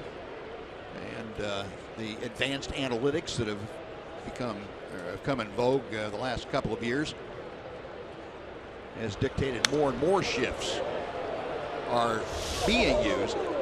Mitch Moreland last season hit against the shift just over 50% of the plate appearances that he had. 2014 as a basis for comparison, only just better than a third of his plate appearances. So more and more, and this year I think you're probably going to see 65, maybe 70% of the plate appearances.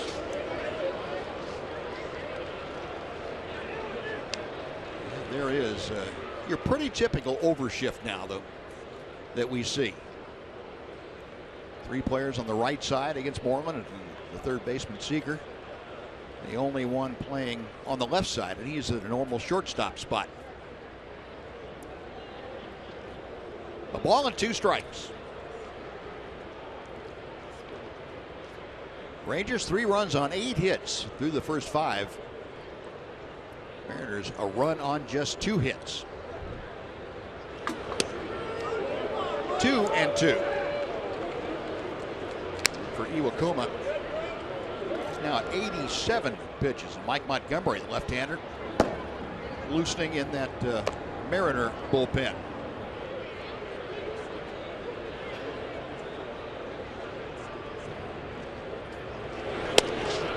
Three and 2. Tom had mentioned that Iwakuma walked 3 in the 5 innings that he worked that first series against the Rangers down in Arlington. And starting to just have maybe not quite as much out of the strike zone, but it certainly his command in the strike zone is not what we are accustomed to seeing. Gets Moreland though as he pulls the string. There's that splitter. 3-2. Strikeout number 6 for Iwakuma.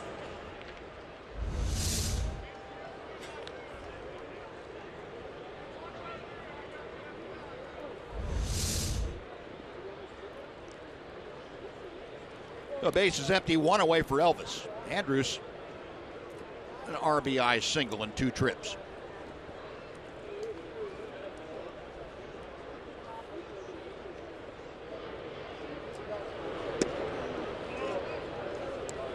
You're talking about the shift on against Mitch Moreland, and we saw the Angels put a shift on the other way with Elvis at the plate. And remember, Tom and I were talking about that, about how surprising it was. Well, the Mariners are not of that particular ilk. They will not go so far as to put on a shift against Elvis. Must be looking at different metrics. Maybe those are the non-advanced metrics. I don't know. Whatever it was, it didn't work very good. Yeah, very well. He shot a ground ball to second base for a base hit. He sure did.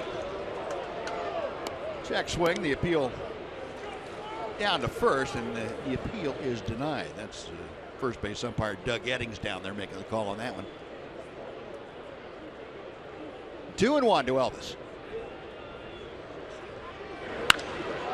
Hammered high and deep down the left field line. If it's fair, it is gone. It is foul. Elvis had some distance on that one. That thing was way back there.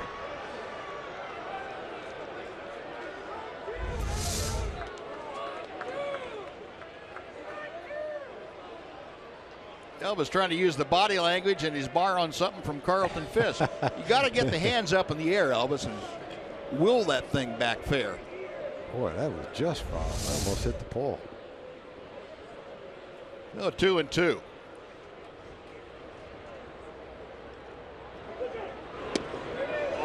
Full count.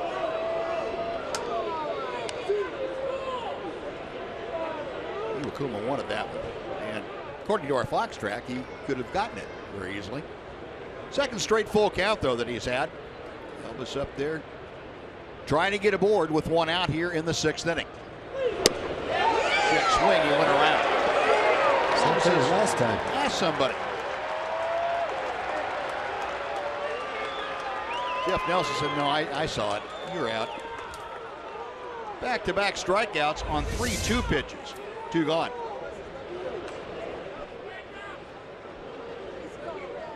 Well, from that vantage point, it doesn't look like he swung. Yeah, that was pretty close.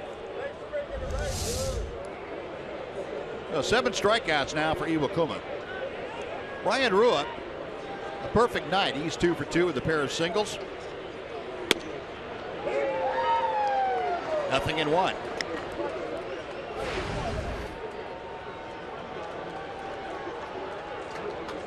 Oh, Rua now an even 300, 3 for 10.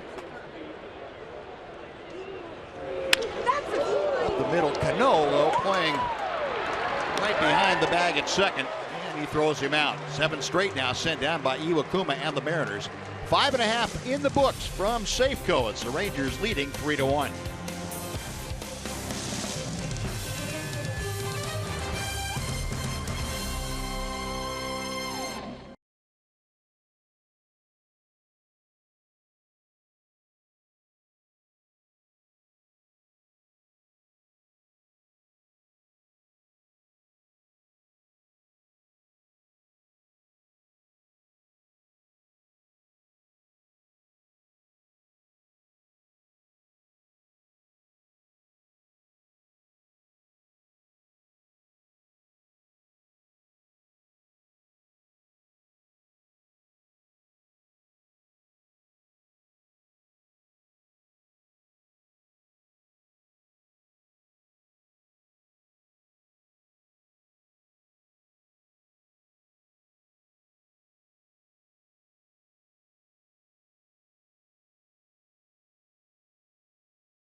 The Astros on Tuesday, April 19th. The first 15,000 fans will receive a Jeff Bannister bobblehead commemorating the 2015 American League Manager of the Year award. That's courtesy of AT&T. Get your tickets at TexasRangers.com. And don't forget, wear your red out to the ballpark. We are going to red out the Astros at Globe Life Park.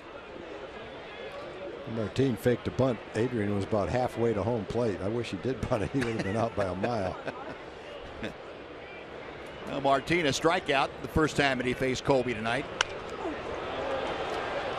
Towering pop-up. Belfry over to take a look, but Adrian's a couple of rows short.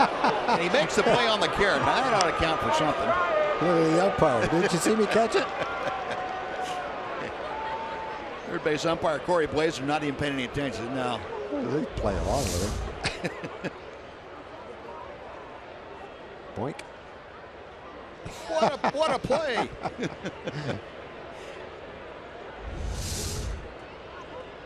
Oh, 0-2 the count. Tried to get him to go for the pitch that Nori Aoki swung at. Yeah. Almost the exact same pitch. Martin wouldn't go for it, though. I bet if you threw it again there, same place again, he might the second time. He might.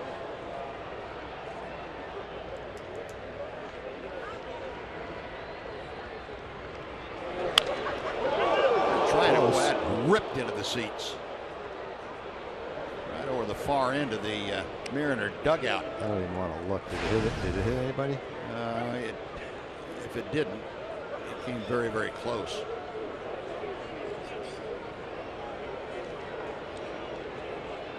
Looks like everybody down there's moving around. They're okay. Good. Yeah. Still a ball and 2 strikes.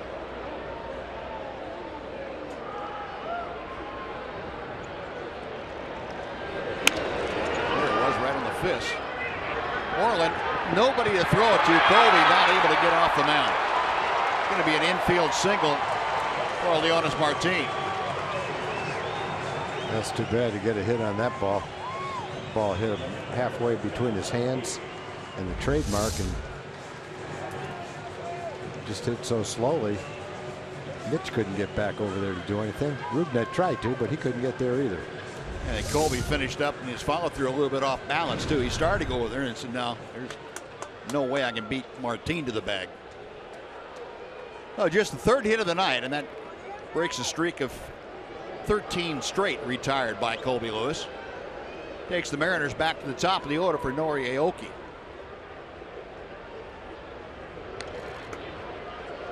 Aoki has singled to start off things here tonight for Seattle. 1 for 2, struck out his last time up.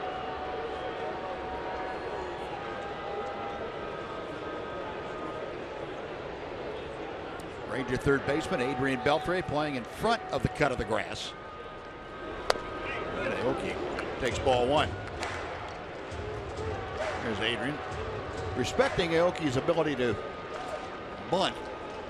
Also playing off the line a little bit, see if he can cut down that hole ever so slightly. Martin with good speed at first.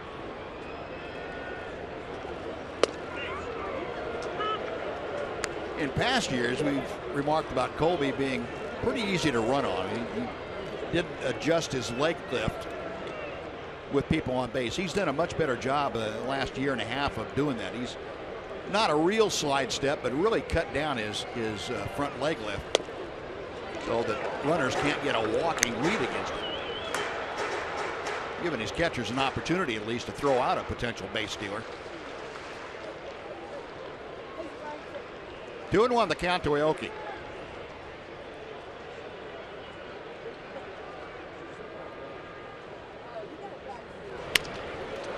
Slowly hit.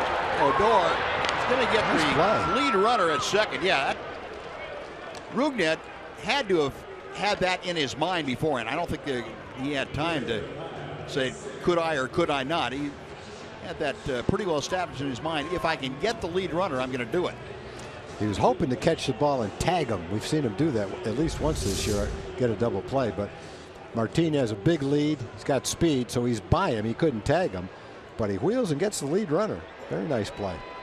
Simple play would have been go to first and make sure you get one out. Boy, that ball didn't miss Martin by much.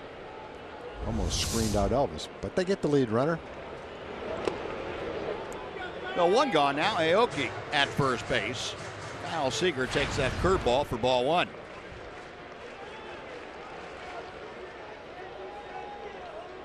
Seager a walk and a run scored in the first inning. Last time up, fly deep to center field.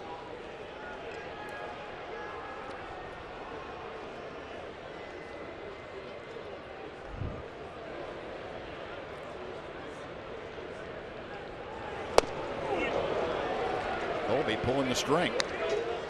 1 ball, 1 strike. This may be more changeups than we've seen Colby throw for a while against these Mariners. I think it goes back to what he saw happen in Arlington. Guys jumping on that fastball early in the count.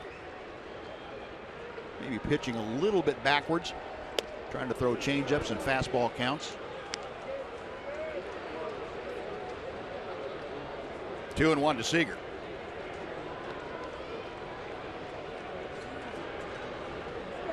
Rangers in a modified shift against the left-handed hitting third baseman. Big breaking ball. That drops in. Well, he's throwing all those pitches for strikes. Yep. He's mixing them all up. Good curveball tonight. Slider has been a strikeout pitch. I mentioned the changeup buzz working for him. There's a good curveball. He's had several strikeouts with his fastball, too. Mixing them up. It's working for him. Left that one up out over the plate. Seager banging it into center for a base hit. I got high fastball out over the plate. Missed a changeup, took a curveball, and roped a fastball.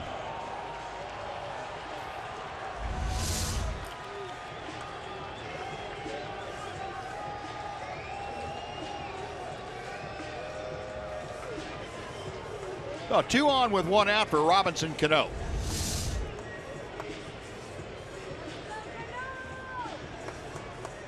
Cano has grounded out twice, once weakly to first and the other time to short. And Doug Brocail going to make a quick visit out to the mound as it's going to give the opportunity for the bullpen to get up and get busy.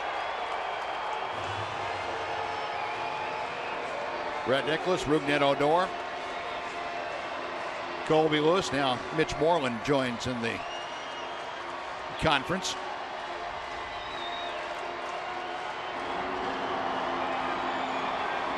Left-hander Andrew Faulkner getting loose in the Ranger bullpen.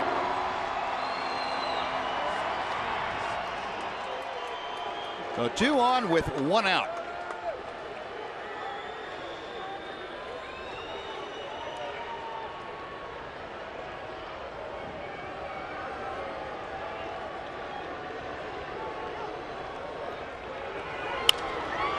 Skied to shallow center field. An easy play for Ian Desmond. He makes the catch, and the runners stay put. That is a very big out, number 2. I'll say. He's gotten Cano 3 times today. A couple of weak dribblers and a pop up to center. That's a huge out. Met 2 men on with 1 out. You got to go through the middle of the lineup. Gets Cano to swing at a low pitch and pop it up. Now you got Nelly Cruz. That looked like a fastball, and really that's Cano's wheelhouse, that down and middle of the plate. And Colby's gotten him so much off balance or out of sorts thinking that he just popped that thing up. Yep. Still a tough customer to deal with here with 2 outs. Now would be Nelson Cruz. Give you a quick look at our Ford leaderboard since 2009. That's Nelly's first full season in the major leagues. 220 home runs. That is 4th in all of baseball. Jose Bautista leads, and Albert Pujols 1 back. Then Miguel Cabrera and Nelly Cruz. The men doing the damage with the long ball in the major leagues. First and second with 2 outs. Ball 1.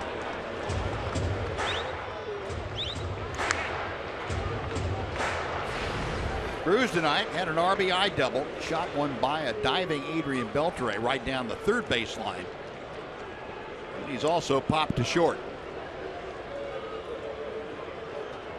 As you noted, that average for Nelly Cruz at an even 280.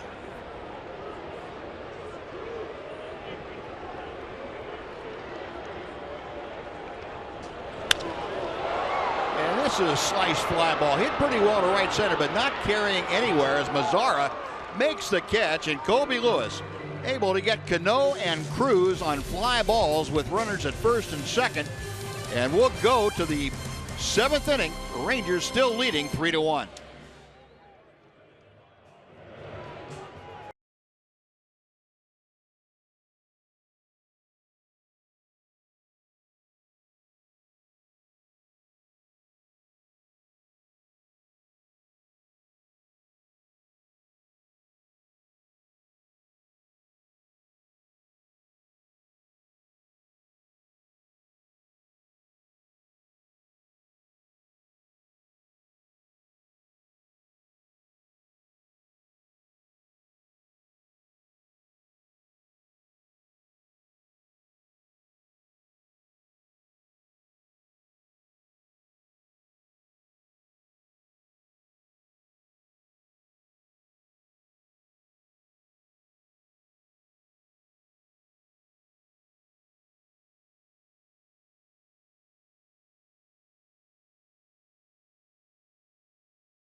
Now we'll take a look at tonight's 4-game summary. In his Major League debut, Brett Nicholas firing to second to get Aoki, and shoots down the first man trying to steal. Elvis Andrus dumps in a single to right field. That got the Rangers on the board and got the comeback going. Then it was Rougned Odor smacking one to right field for a double and an RBI. Rangers added another one, and they lead it 3-1 as they come to bat here in the 7th inning. Yeah, that caught stealing in the first inning was a big play. Kobe had to throw him right around 30 pitches in the first inning, and that was one of the outs of the first inning. So that was a big play, important play. Oh, Hisashi Iwakuma finished for the night after 6 innings of work. He gives way to the 26-year-old left-hander Mike Montgomery. Montgomery, a Southern California native, came over to the Mariners year before last. Worked in 16 games last year for Seattle. And Brett Nicholas leading off here in the top of the 7th inning, slaps it foul. The line on Iwakuma tonight: 6 innings of work, 8 hits, 3 runs. They were all earned. 1 walk, 7 strikeouts.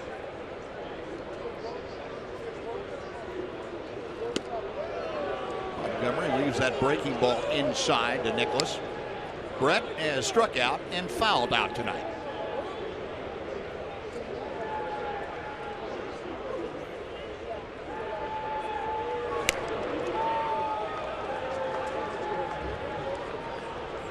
Two and one.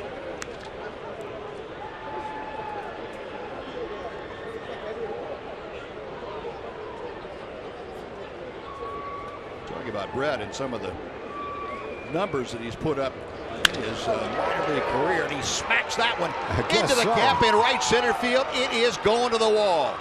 And Nicholas turning around a left-hander Montgomery, his first major league hit. And his fan club is going crazy at Safeco. I think you'll see him down past the Ranger dugout there. There's a bunch of people cheering down there. Boy, he got a good hit, too. Facing a lefty who pitched great against the Rangers back in Texas. Brett ripped that ball into the gap. That felt good. No, Brett Nicholas with a bullet double to the wall in right center.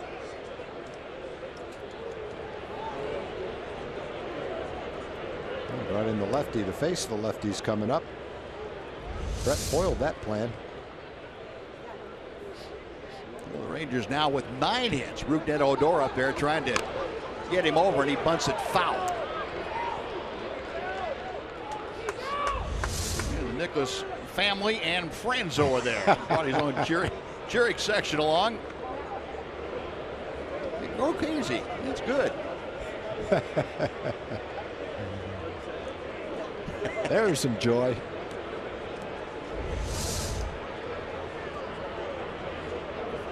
There's a big smile on Brett's face, too, out there at second base.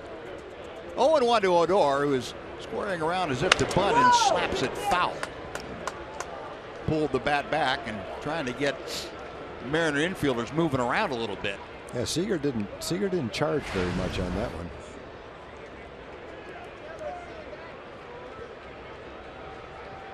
Well, 0-2 to Rougned, who is 1 for 3. And an RBI double in the 4th inning. And he pulls this one with authority to right field. Smith is going back. He has a play, makes the catch. Nicholas tagging at second, and he will advance to third. Good job by Odor. Down to the count, 0-2. He's still able to pull the ball and get the runner advance 90 feet. Well, nice job. He was trying to bunt him over. And then he just hit one far enough to get him over. Now Mazzara against the lefty with a man on third base and 1 out.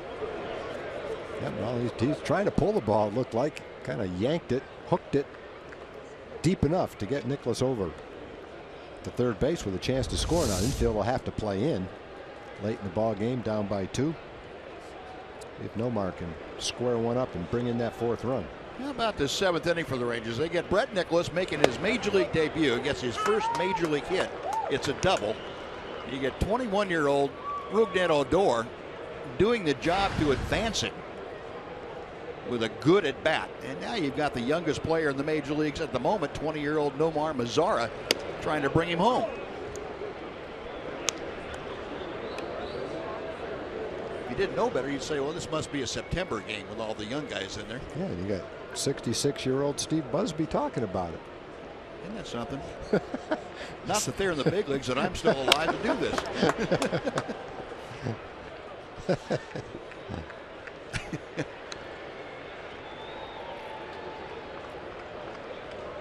I might as well say you got 68-year-old partner next to you too, so it's not like I'm bragging about being young or anything. No, I don't think anybody would accuse either one of us of bragging about being young. 1 ball and 2 strikes. Call strike 3.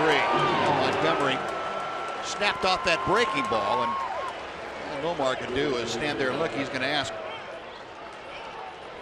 home plate umpire Jeff Nelson a question or two on his way back. That's a tough pitch. It looked high when it went by him, and based on our Fox tracks, it came down and caught the outside corner. Tough pitch, big curveball. 0-2 away now. Nicholas still at third base. And they are going to intentionally walk Adrian Beltre to get to Prince Fielder. I know this is one of those situations. Rangers faced it down in Anaheim with Trout and Pujols getting back-to-back. Here you've got the right-handed Beltre facing a left-hander, and then the left-handed Fielder coming up next. So a little more of a percentage move, or at least percentage would tell you that this is the move you should make. Still not easy. Not an easy assignment for a pitcher to know that he's got Fielder coming up and to put Beltre on in front of him. And the 4th wide one. Adrian will take first base. He is still 1 for 3. And here's Fielder with an opportunity now to drive in a run again. Prince had a sacrifice fly back in the 3rd inning, driving in his 8th run of the year. Other than that, he gets grounded out and struck out, so 0 for 2 officially.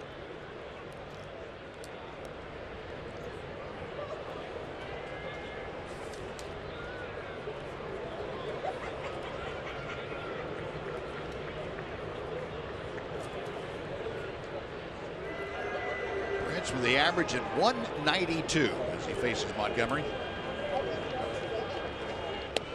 Takes ball 1. Fielder 1 for 3 with a double against the left-hander in previous matchups. Infield in that overshift. 3 players on the right side. Montgomery missing pretty badly away, 2-0.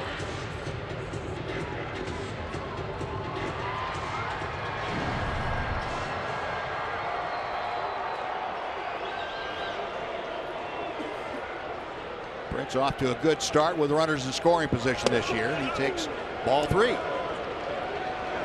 3-0. Montgomery, after the intentional walk to Beltre, unintentionally has fallen behind 3-0. Fielder batting 4th. Ian Desmond, a right-hander, will be next.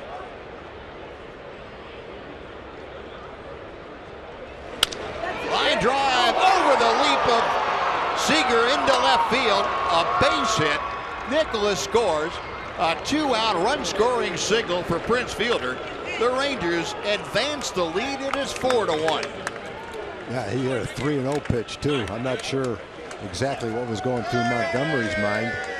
But if what was going through his mind was, okay, he's taken, I need to throw a strike here on the 3-0 pitch, Prince foiled it and ripped it about a foot over the glove.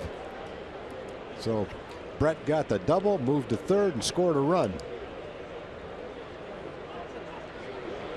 A lot of folks are getting text messages right about now. Yeah, whoever doesn't know about it knows about it now. There's a 3-0 fastball. Nice job by Prince right on the outside corner. He's thinking RBI all the way, swinging 3-0 right there. So 4-1. Fielder with 2 RBI tonight. And Desmond will ground out to shortstop. Short way to Cano. That'll do it, but the Rangers score a very important run. They get a run on 2 hits and leave 2. We'll take the 7th inning stretch at Safeco. It's the Rangers 4 and the Mariners 1.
Brought to you by Progressive. Looks like this. This is the first of 3 up here in Seattle.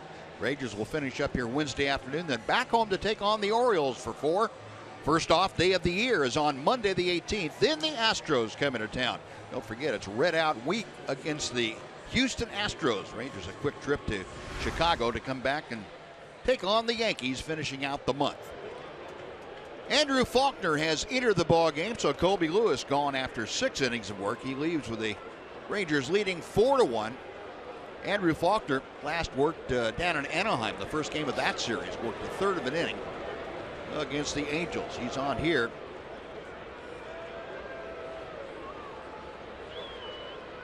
Adam Lynn, the scheduled hitter, called back to the bench. Looks like Franklin Gutierrez.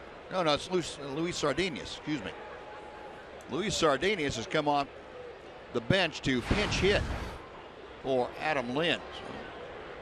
So Scott Service using his switch hitter, Luis Sardinhas, former Ranger, against Andrew Faulkner. First ball is smoked down to Beltre, who gobbles it up and fires to first for the out. The good hands team down there at third base. Good opportunity for Andrew right here, getting a chance to play, to pitch in a save situation. Now, Colby, in our deliveries of the game, brought to you by Jimmy John's, Colby Lewis delivering all night long with 6 punch-outs.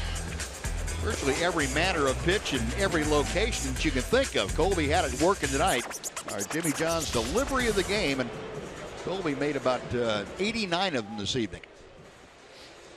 Hey, Andrew, I say save situation. You'd have to pitch 3 innings to get a save, but a 3-run game late in the ball game, Sam Dyson throwing. Good opportunity to pitch in a game the Rangers are winning, in a close game late in the ball game.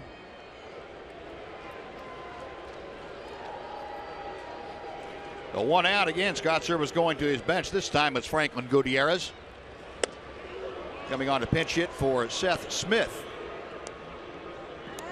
Gutierrez, part of that right-handed hitting bench that started tonight.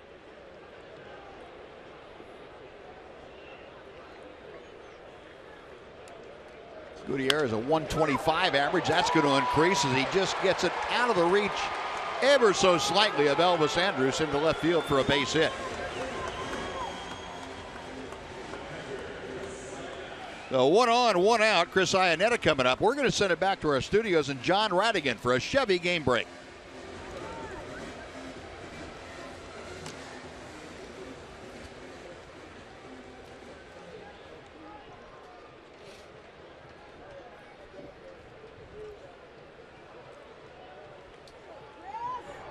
All right, John, thank you. Well, if Trout was going to heat up and get his first, I'm kind of glad it wasn't over the weekend. Yep, me too. Chris Iannetta, the hitter. Faulkner misses just outside for ball 1. Iannetta tonight has struck out and popped out. Nothing for 2. Colby Lewis, by the way, 6 strikeouts in his 6 innings of work. Just 4 hits. 2-0. Faulkner, the 23-year-old South Carolina native, made his major league debut last year just before the 1st of September. The end of August he came up with the Rangers and pitched well down the stretch. 2-1.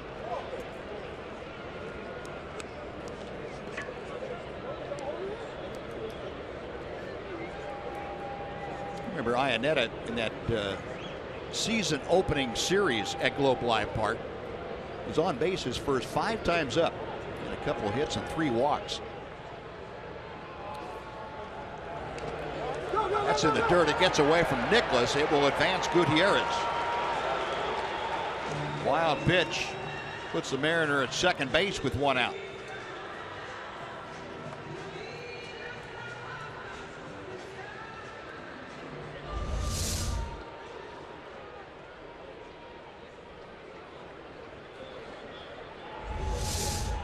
Like a changeup grip that Andrew had, and the ball just stuck in there. Sometimes you try to overthrow that changeup a little bit and forget to release it on time. 2-2 the count.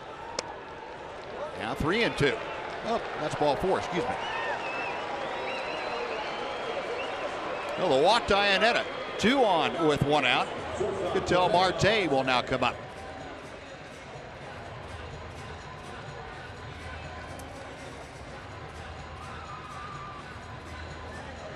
And looks like that's going to be it for Andrew Faulkner. Well, we'll see if Jeff Bannister does indeed. He does point to the bullpen. He wants, like Sam Dyson, the right-hander, is ready out there, along with Jake Diekman, and he wants the right-hander Dyson. So Dyson will be summoned to come on and face Ketel Marte with 2 on and 1 out here in the 7th inning. Rangers leading 4-1.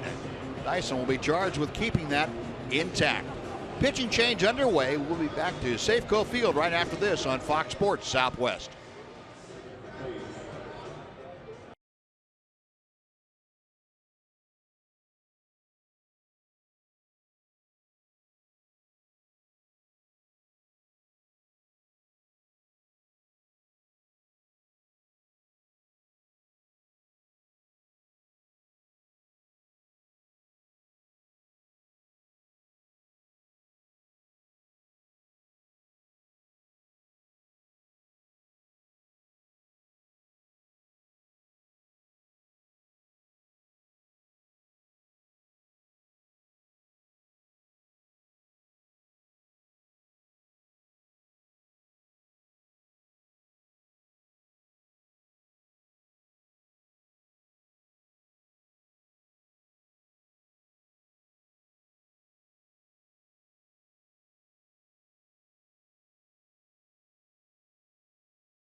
Division rival Houston Astros are coming to Globe Life Park April 19th through the 21st.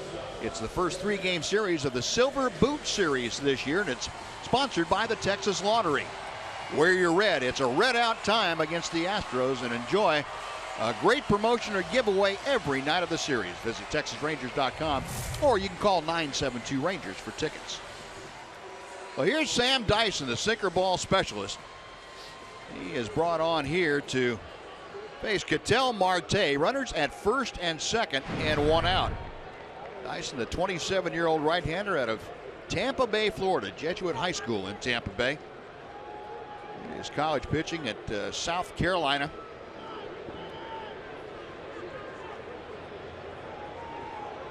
Ready to go, his 4th appearance of this 2016 season. And ball 1 is on inside of the switch hitting Marte. Marte tonight has struck out both times, and the first 2 times were against Colby Lewis. Got Gutierrez at second, Iannetta at first. At the knees for strike 1. That turbo sinker coming in there, 97 miles an hour. This is not a good night to face a sinker ball that throws that hard. I'm not sure there is a good night. Probably not too many nights are real good for that. This is going to hurt the fingers a little bit if you get one off the end of the bat. Chop foul, and it's a ball and 2 strikes.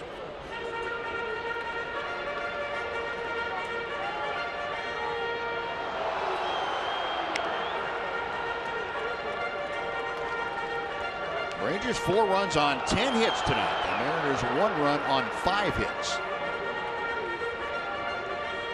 Gutierrez, a pinch hitter, had a base hit to left. That was followed by the walk to Iannetta. Sam Dyson brought on to replace Andrew Faulkner. Trying to get that double play to end this inning.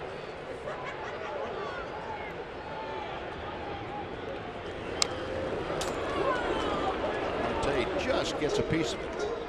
Speaking about double plays, Rangers have turned 13 of them this year. That's the most in baseball. Ranger pitchers really relying on Elvis Andrus, Rougned Odor, Adrian Beltre. Those 13 in the first 7 games, the 3rd most in baseball, going back to 1939.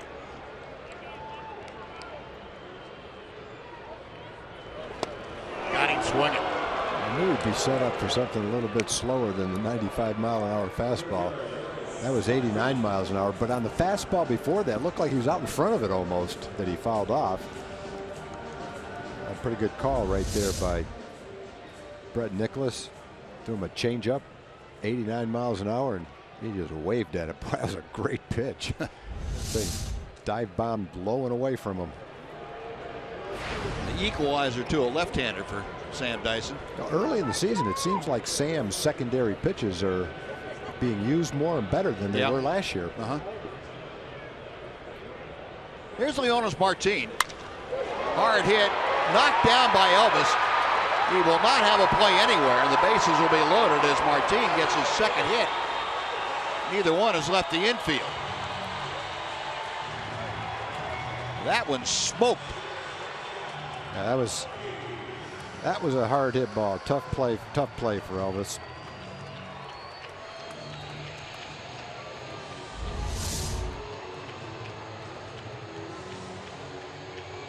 That was a sinker that really didn't get down and sink like Sam's normal sinker does. It stayed about in the middle of the plate and allowed Martin to get a good part of the bat on the ball. Elvis got a glove on it, just couldn't keep it in the glove. Well, the bases are full now, and it takes the Mariners back to the top of the order for Nori Aoki. Aoki is 1 for 3 with a single. Got the tying runs on base here in the 7th inning.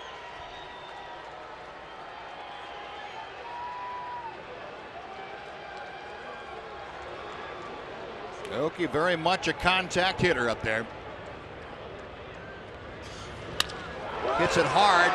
Mitch Moreland going to the ground. He's going to race Aoki to the bag and wins it. Nice play by Mitch. Surrounding that ground ball, getting the out, and Dyson and the Rangers get out of the inning.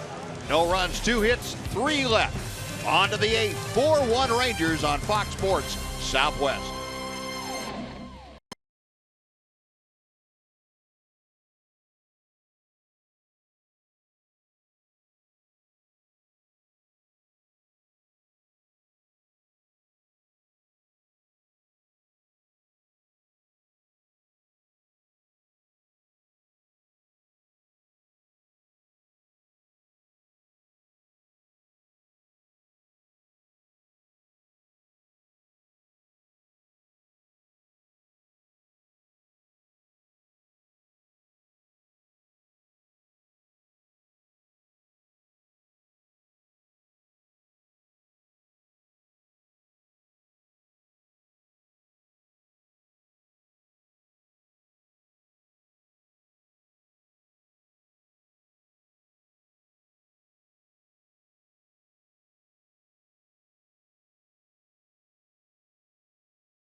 Hamels takes the mound. Section 9 becomes Hamels Heroes.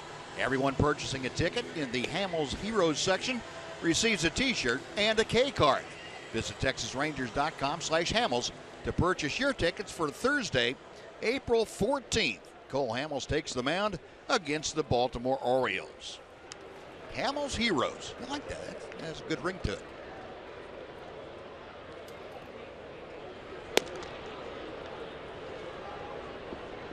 Well, danger averted, trouble averted by Sam Dyson and the Rangers.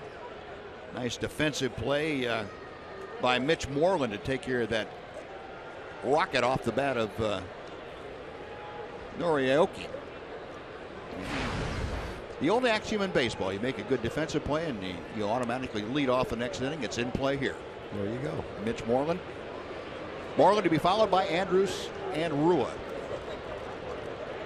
Mitch tonight 1 for 3. Single and a couple of strikeouts facing the left-hander Mike Montgomery, and a swinging strike 1. My theory on that, Buzz, has always been there's just about an 11% chance that the guy that makes the great play is going to lead off the next inning. Moreland, a drive to center field. Leonis Martin retreating, and he has room as the night air just gobbles up that long drive for Moreland. That is out number 1. You see, the Mariners have hit a few like that. Here's the ball that Mitch made the play on. And we talk about Mitch all the time. He's got good hands, boy. Not many balls are hit to him that he misses. And he also scoops them out for the infielders, one right after the other, too. Yes, he does. Well, in the daytime, that might have had a chance to do some damage for Moreland, but tonight it's just a fly ball that came down short of the warning track. Yep. I've seen the Mariners hit a few of them out there. Yeah. Here's Elvis, who's 1 for 3. One ball, 1 strike. Also remember the one that Mitch hit off Michael Pineda here that went about 10 rows back just to the right of center field into those seats out there. Yep. So if he does clock one, he's got the power to get it out of here for sure. Elvis had the RBI single back in the 2nd inning. Dumped a little flare into right field that brought home the Rangers' first run. Elvis really having a conversation with himself. A little upset with himself after that swing. Giving himself a quick batting lesson. 2 balls, 2 strikes. Up the middle, base hit. Whatever the lesson was, he better do that a few more times. That had a pretty good result. So Elvis with the 2nd hit of the night. He is aboard with 1 out. Ryan Rua coming up. Yeah, Ryan's had a good night. He's had a couple of base hits. He also hit a ball hard to second base. So Ryan's been up 3 times and has hit the ball solidly all 3 times against Iwakuma.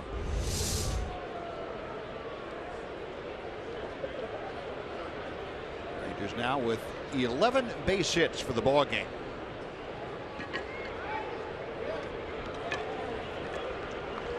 Elvis hasn't gotten his running game going yet this year. He is 0 for 3.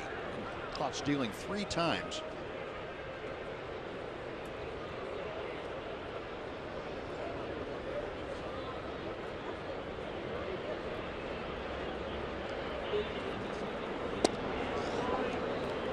One ball, no strikes.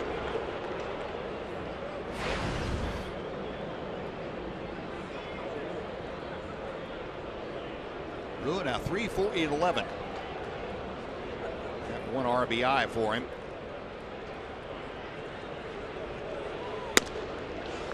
Montgomery missing again. 2 balls, no strikes.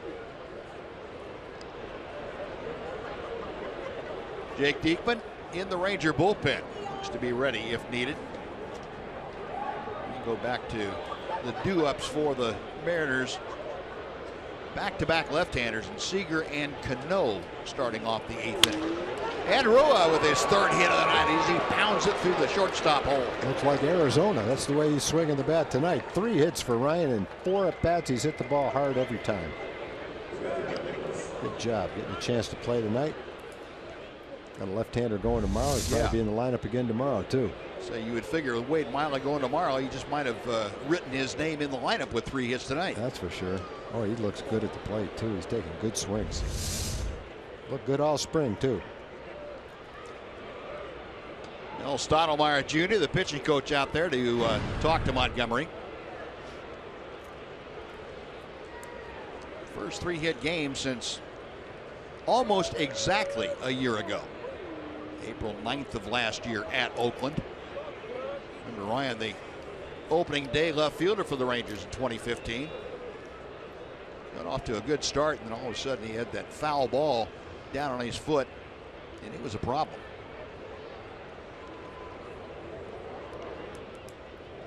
Brett Nicholas. He was the first hitter for the Rangers to face Mike Montgomery tonight, and Nicholas popped a double into the right center field alley. His first major league hit.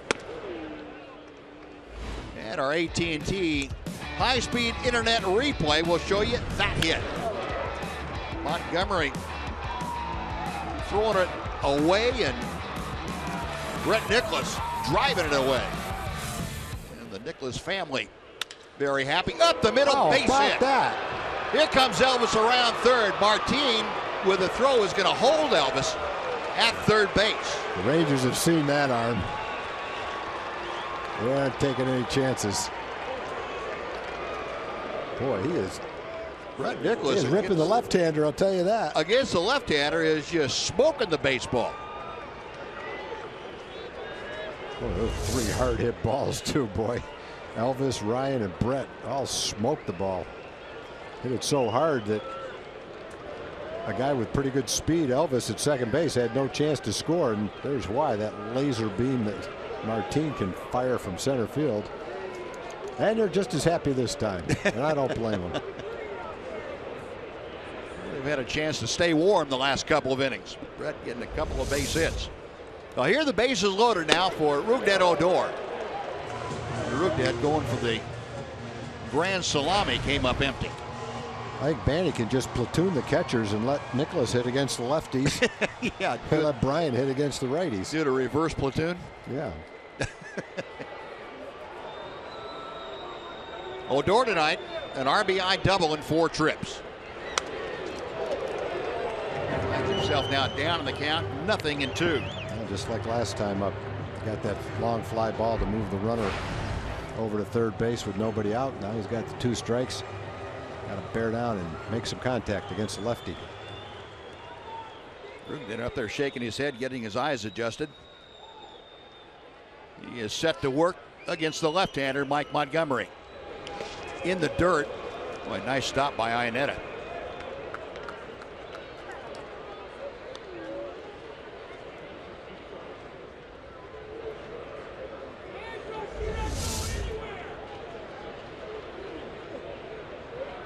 where a catcher really earns his keep. You get runner at third base. Guy has a good breaking ball. Tony Zick, hard throwing right-hander in the Seattle bullpen.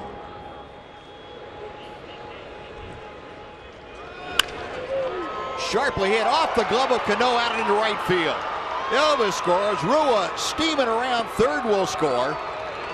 Rougned Odor plates a couple. The Rangers extend the lead to 6-1. I don't know if he'll get a hit on that, but he should, as hard as he hit it. That was strictly a rope.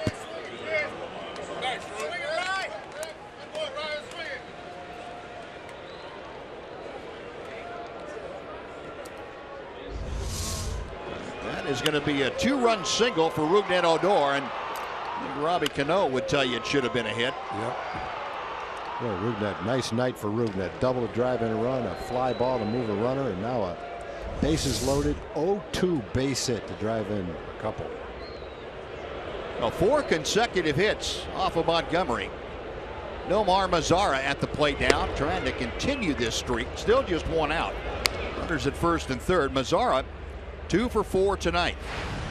Singled each of his first 2 times at the plate, scored a run. Since then, he has grounded out and struck out.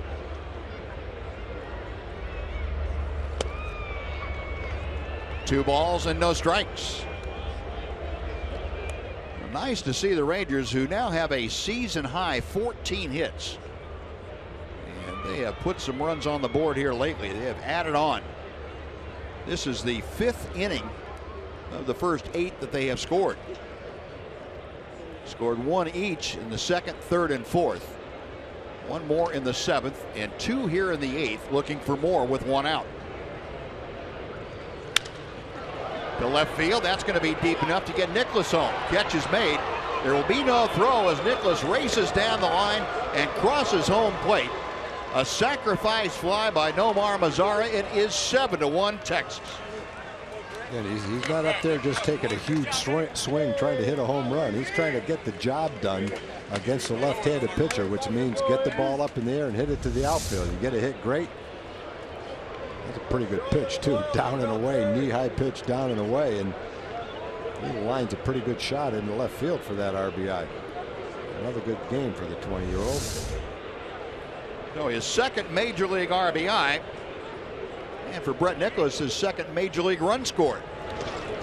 Take you back to the top of the order, or I should say Adrian Beltre to the middle of the order. Nomar Mazara getting the job done with that sacrifice fly. Beltre tonight a double and a walk. 1 for 3 officially.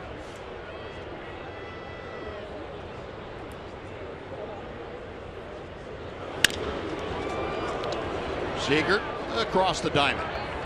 And that'll do it. But the Rangers add on 3. They get 3 runs on 4 hits and leave 1. We're moving to the bottom of the 8th inning. It's now a 7-1 Ranger lead.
By a score of 7-1 over the Mariners as we head to the bottom of the 8th here at Safeco Field in Seattle. This is the opener of a 3-game series between these two teams.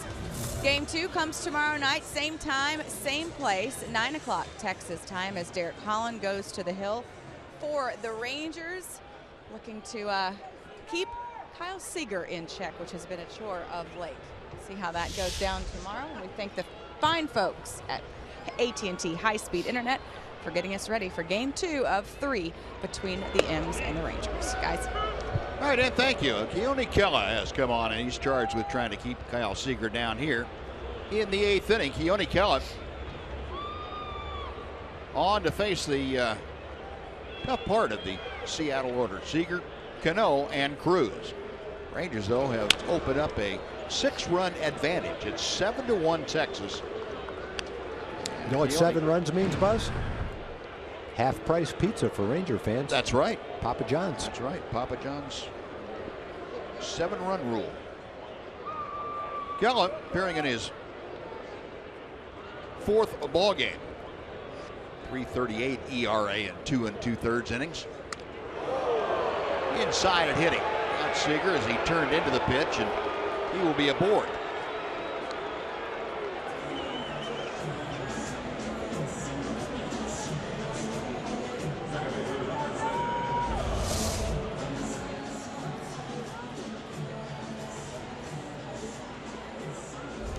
Like it was a pitch he could have gotten out of the way of if he evaded it a little bit differently. He didn't lean into it. Actually was trying to get away, but it just caught his elbow. No, Seager at first with a hit by pitch. Now here's Cano, who is 0 for 3. Knee-high strike. Cano, 2 ground outs and a fly ball to center.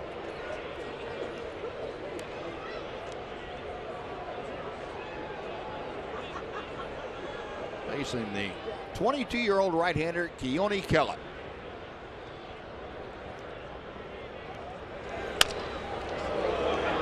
Pulled to Odor. He'll have 1 play. That's the first. And Seager in the scoring position now with 1 out. He's down there at second. So Cano 0 for 4. And Nelly Cruz coming up. Well, obviously, Buzz, the key to beating the Mariners is shut down Robinson Cano. And if you can add Nelly Cruz to it, then you've done a pretty good job. Yep. One of the guys with a long ball power, Seager too. But they're hitting 2nd, 3rd, and 4th in the lineup. Rangers done a good job tonight. Cruz had a double and an RBI. Seager had a base hit, but that's it.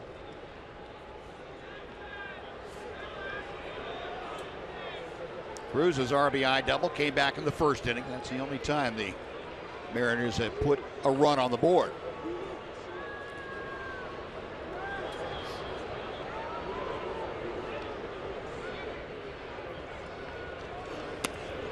One ball and no strikes. Kela pitching back here where he grew up. Went to Everett Community College. Rangers took him in the 12th round of the 2012 draft out of that school.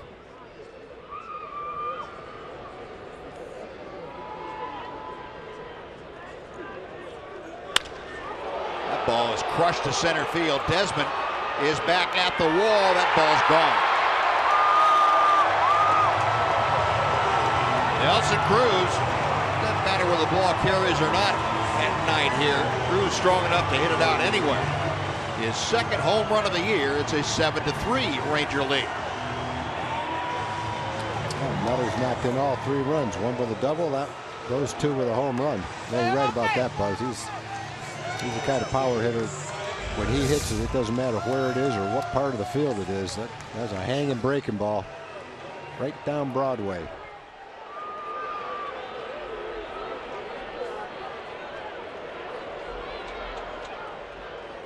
Got a play out there? Sure do. Very nicely done. Pretty alert, too. Yeah, man had Cruz played correctly.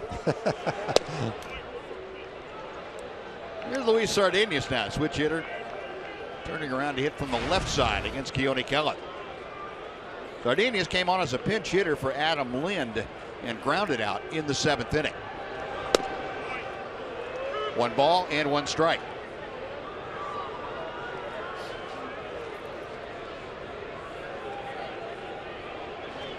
Cardenas a .250 average as he faces Kellen.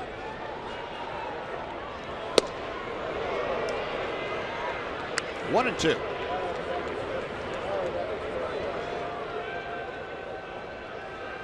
Cardenas, remember, went from the Rangers over to the Milwaukee Brewers in the deal that brought Giovanni Gallardo to Texas. And he takes a bit high. 2 balls, 2 strikes.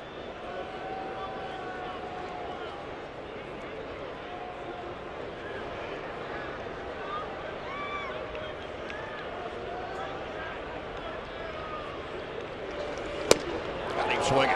Heat. Hung the curveball, came back with a heat that time. Yellow with his first strikeout, 2 away. Back when Gutierrez coming up.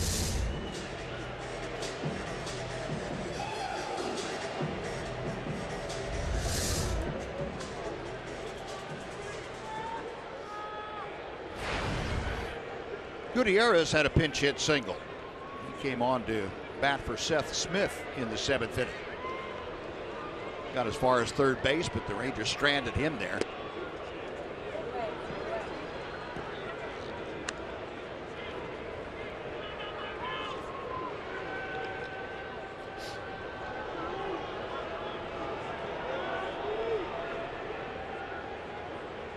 One 0 pitch.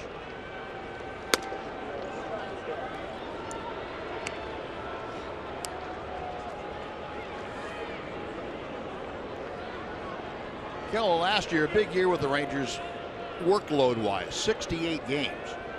Worked 60 in a 3rd inning, by far the most that he had worked as a professional. In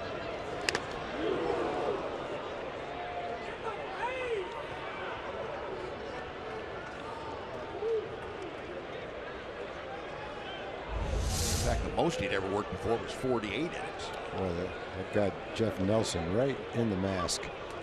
That's why I think Nicholas went out to the mound to give Jeff a time to catch his breath.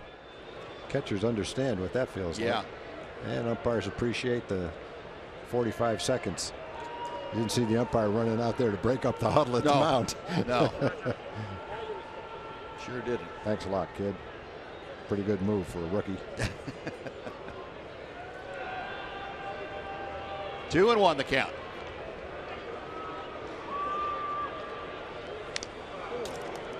That evens things up.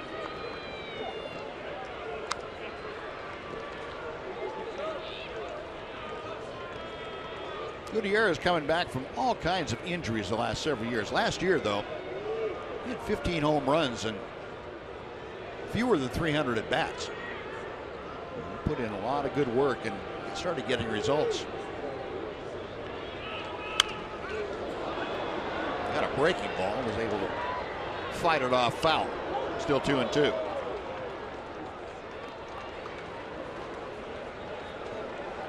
Kello, the 4th pitcher used tonight by Jeff Bannister. Colby Lewis started, went the first 6.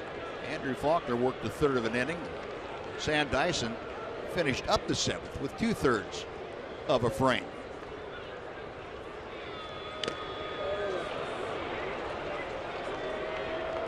Just barely foul tipped. And Jake Diekman again ready at home, and the Ranger bullpen coach out there keeping an eye on things and getting Diekman prepared mentally for who he might face if he were summoned into the ballgame. Another 2-2. Got him swinging. High heat overpowered Gutierrez, so back-to-back strikeouts, but Mariners get on the board, 2 runs on 1 hit.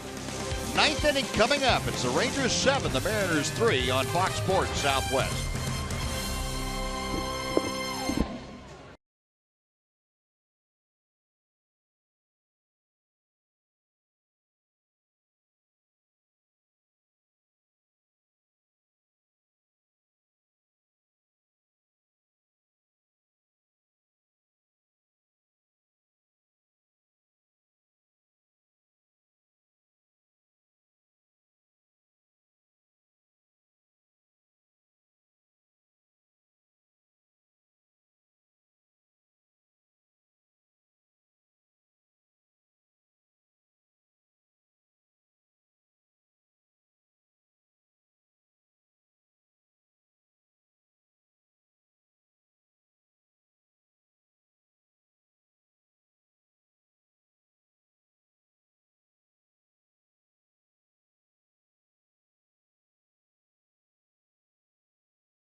Ranger fans hoping to get this finalized. The Rangers come to bat here in the 9th inning, leading 7-3, and Tony Zych has entered the ballgame. This is his third appearance of the year. The 25-year-old right-hander came over to the Mariners last year in a trade in early April. Minor league deal with the Chicago Cubs. Zych ended up working part of the year at AAA Tacoma. He had 25 games there with the Mariners last year. Appeared in 13 games at the big league level. He had no record with a 2.45 ERA. And this year, off to a pretty good start, a 2.25 ERA. He will face Prince fielder Ian Desmond and Mitch Moreland here in the Ranger 9th inning. Rangers leading 7-3, and a big part of the reason is Prince fielder with his 2 RBI. Had a sacrifice fly and a big RBI single. That single in the 7th inning put a little distance between the Rangers and the Mariners.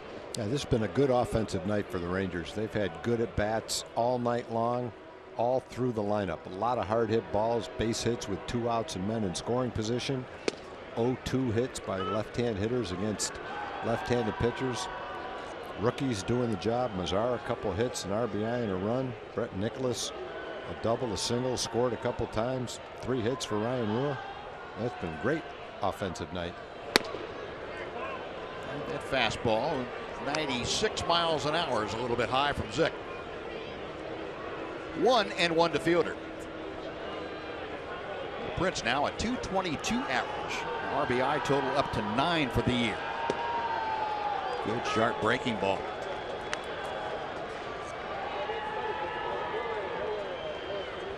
Tony Zych played his college ball at the University of Louisville.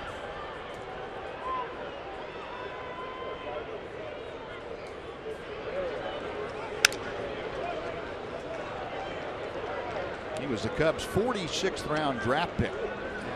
2008 draft. He didn't sign. That's when he went to college, and then the Cubs took him again, this time in the 4th round after his junior year. 2011 draft.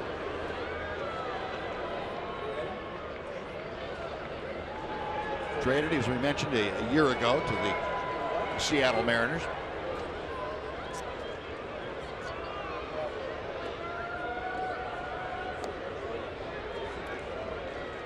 Zych at 6'3", he's listed 190.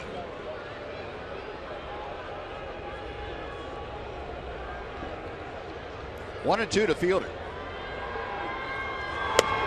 Keep swinging. Nice pitch. 97 with tailing action on it.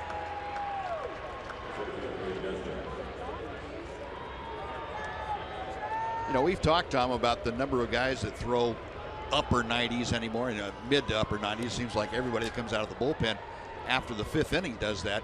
How about the guys that have 97 with movement like that? Movement, yeah. Sam Dyson right there with him. Zach Britton, closer for the Orioles, Yeah. who we'll see this weekend. Ian Desmond takes a strike. Ian 0 for 3 tonight. Walked and scored back in the 2nd.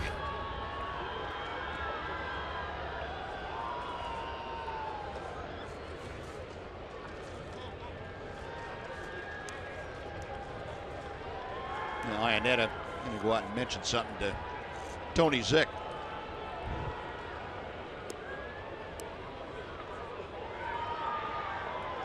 Rangers trying to close out a W up here and pull back to the 500 mark. Come in at 3-4. Trying to keep the Mariners in the doldrums. Mariners have lost 3 straight.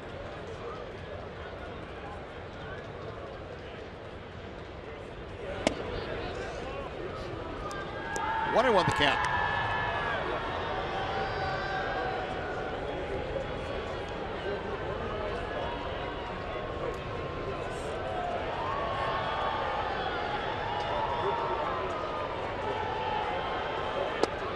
And that breaking ball. Pretty tough for a right-hander to have that ball start at your hip and not give up on it. 1 ball, 2 strikes.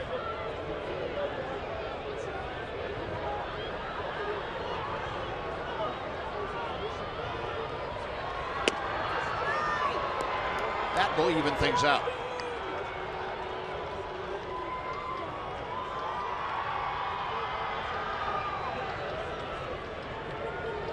Again tomorrow, that battle of left-handers. Barry Collin on the hill for his second start of the year. Wade Miley, who faced the Rangers in Arlington last week, will be on the hill for the Mariners.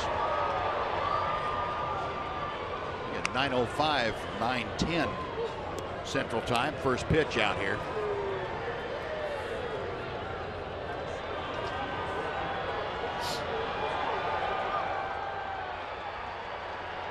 Two balls and two strikes.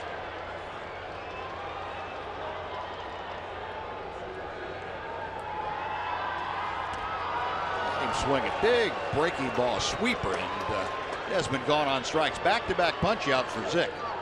2 away. Mitch Moreland now will come up.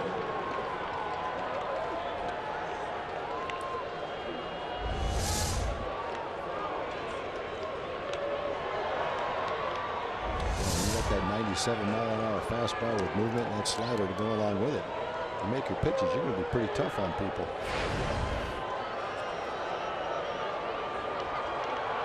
Mitch is single in 4 trips. And a leadoff single in the 4th, came around to score. That was the 3rd run of the night for the Rangers. He takes a ball outside.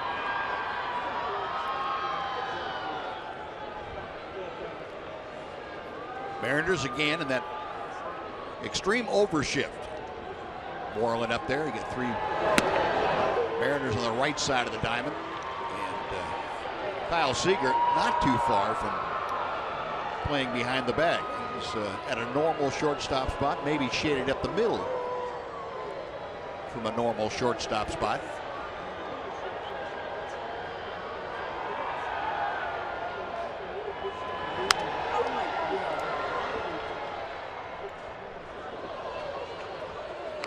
A ball and 2 strikes now.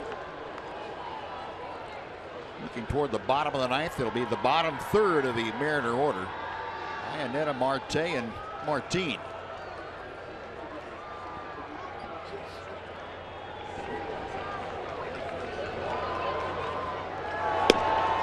Call, strike 3. Tony Zick strikes out the side in order. Rangers gone in the 9th. We are going to the bottom of the 9th at Safeco Field. It's the Rangers 7 and the Mariners 3.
Before we go to the bottom of the 9th, how about the night that Breck Nicholas has had?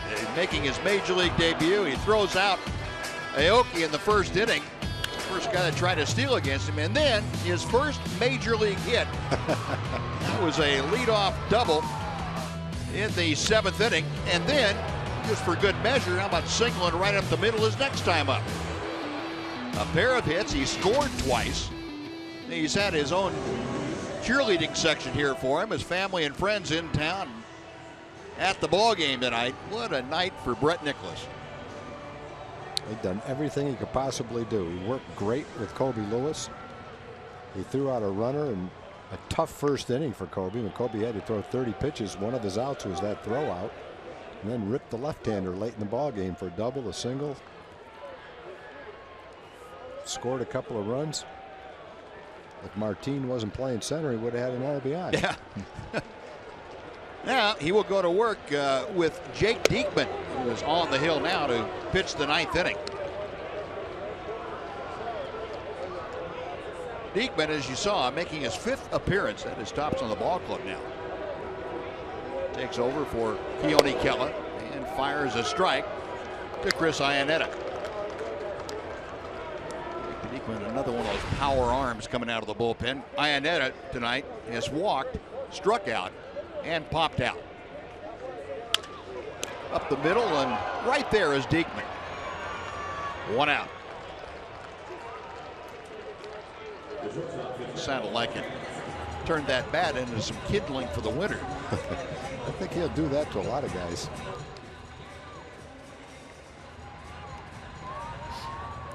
Next, Ketel Marte.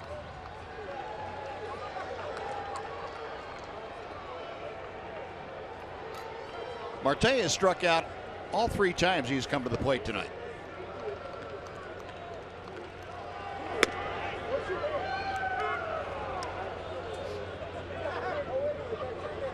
Kobe Lewis had 6 strikeouts in his 6 innings of work. Sam Dyson added 1, and Keone Kela added a couple. And Marte is going to ground out to his counterpart as Mitch Moreland has to scoop a low throw out of the dirt. Yep, there's that scoop we're talking about. And the Mariners down to their final out, and Dae-Ho Lee is coming to the plate. He's going to pinch hit for Leonys Martin. Now Lee, the right-handed component of the first base platoon.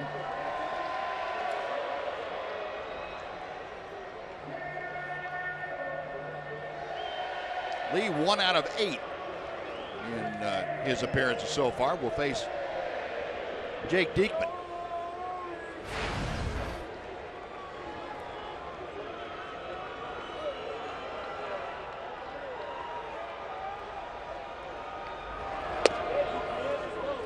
Inside for ball 1.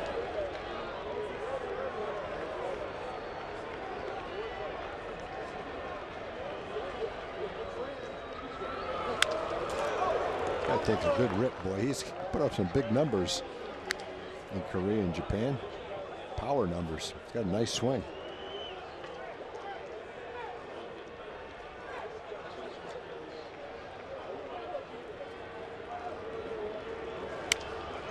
Pops up the next pitch. That'll be back into the seats behind home plate.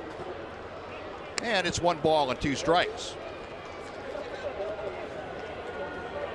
Yeah, Lee has hit as many as 44 home runs in a year. That was in the Korean League.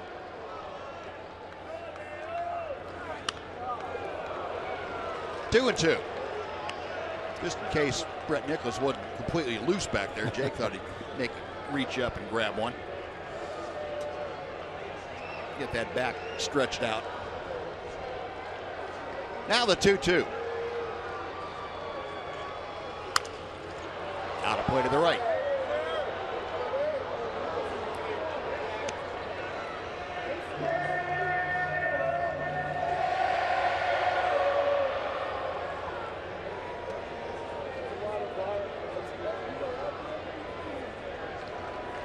Diekman again back to the plate. Got him on the fist and a little pop-up. Nicholas coming over and runs out of room. It's in the photographer's well right there next to the Mariner dugout.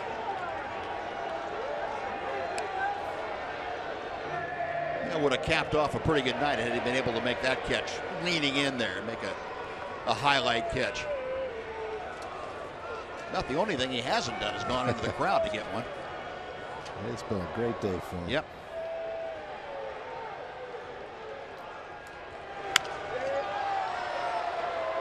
Dae-Ho Lee's getting some swings up there. I'll say that for him. He's not getting cheated. Jake saying, I'm not giving you anything fancy yet anyway. 97, here it is. And Dae-Ho's taking a huge swing at him.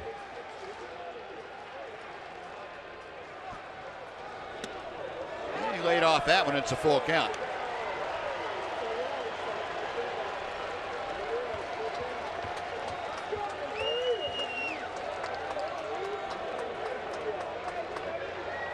Diekman ready for the payoff pitch. Up the middle, diving stop. Odor from his knees throws him out, and that is a winner. And what a fitting way to end this thing with a good defensive play. The Rangers continue the streak for the Mariners as they send Seattle down to their 4th straight defeat. A 7-3 Ranger win tonight. And Colby Lewis gets the win here this evening with help from the bullpen. 4 relievers combined to shut down the Mariners, with the exception of a 2-run Nelson Cruz home run. It was the Rangers getting the job done tonight. Yeah, this base, pretty hard hit ball. Again, off the bat looks like a base hit, but been talking about Roogie and how well he's playing. Had a big double tonight to drive in a run. He's playing some nice defense too. Turned some great double plays, making plays to his left, to his right, charging him. It was a good game for the Rangers tonight. Oh, good offensive output, nice defense, good starting pitching. Everything you want in a ball game, and a win. Rangers tying their season high with 7 runs. They had a season high of 14 hits tonight. It's good to see that offense get going in a place that typically has been very, very difficult to muster much offense, and especially against Hisashi Iwakuma. And they were able to tonight. They got to Iwakuma for consecutive runs in the 2nd, 3rd, and 4th inning. And Iwakuma ended up giving up 8 base hits tonight. The Rangers got to him pretty well. Let's head down to the field. Emily Jones is standing by with a very happy Brett Nicholas. Yes, Brett Nicholas, you told me before the game, saying that Brad Holman told you is to be the best where your feet are. Yeah. Your feet are in the big leagues. How does it feel to have the performance you did tonight? Oh man, it felt really good. Most importantly, to be able to work with Colby like that and throw as well as he did. You know, he kept him off balance all night. He did great, and then obviously the team win is huge, and these guys are tough here. So you got a lot of stuff out of the way. You got the first guy thrown out. You got your first hit. You first double, first single. I mean, you knocked out a few things. Was it as surreal as you thought it would be? Yeah, I thought second base was actually floating when I got the double, so I had to make sure it was still on the ground. But it was a lot of hard work, a lot of blood, sweat, and tears, and it's as good as I thought it'd be. And so many of your friends and family members here to witness it. Could you hear them? I mean, they were strong and they were loud. Yeah, they were very loud. I'm actually the quiet one in the group, and that's saying a lot because I got a loud voice. Yeah. What's it like mean to you to have them here? Oh, it's incredible. You know, the support of my wife and my family throughout the years, just to be able to be in the position to be here today, I couldn't have been here without them, and I'm so thankful that they were here to be a part of it. Brett Nicholas, congratulations. We appreciate the time. We'll send it back now to you guys. All right, Emma. Boy, what a great story. Brett Nicholas and his first major league hit in front of his family and friends. And I don't know who's happier, them or Brett. They're extremely excited about Brett's evening. 7-3, the Rangers win it. We'll be back with more from Safeco Field.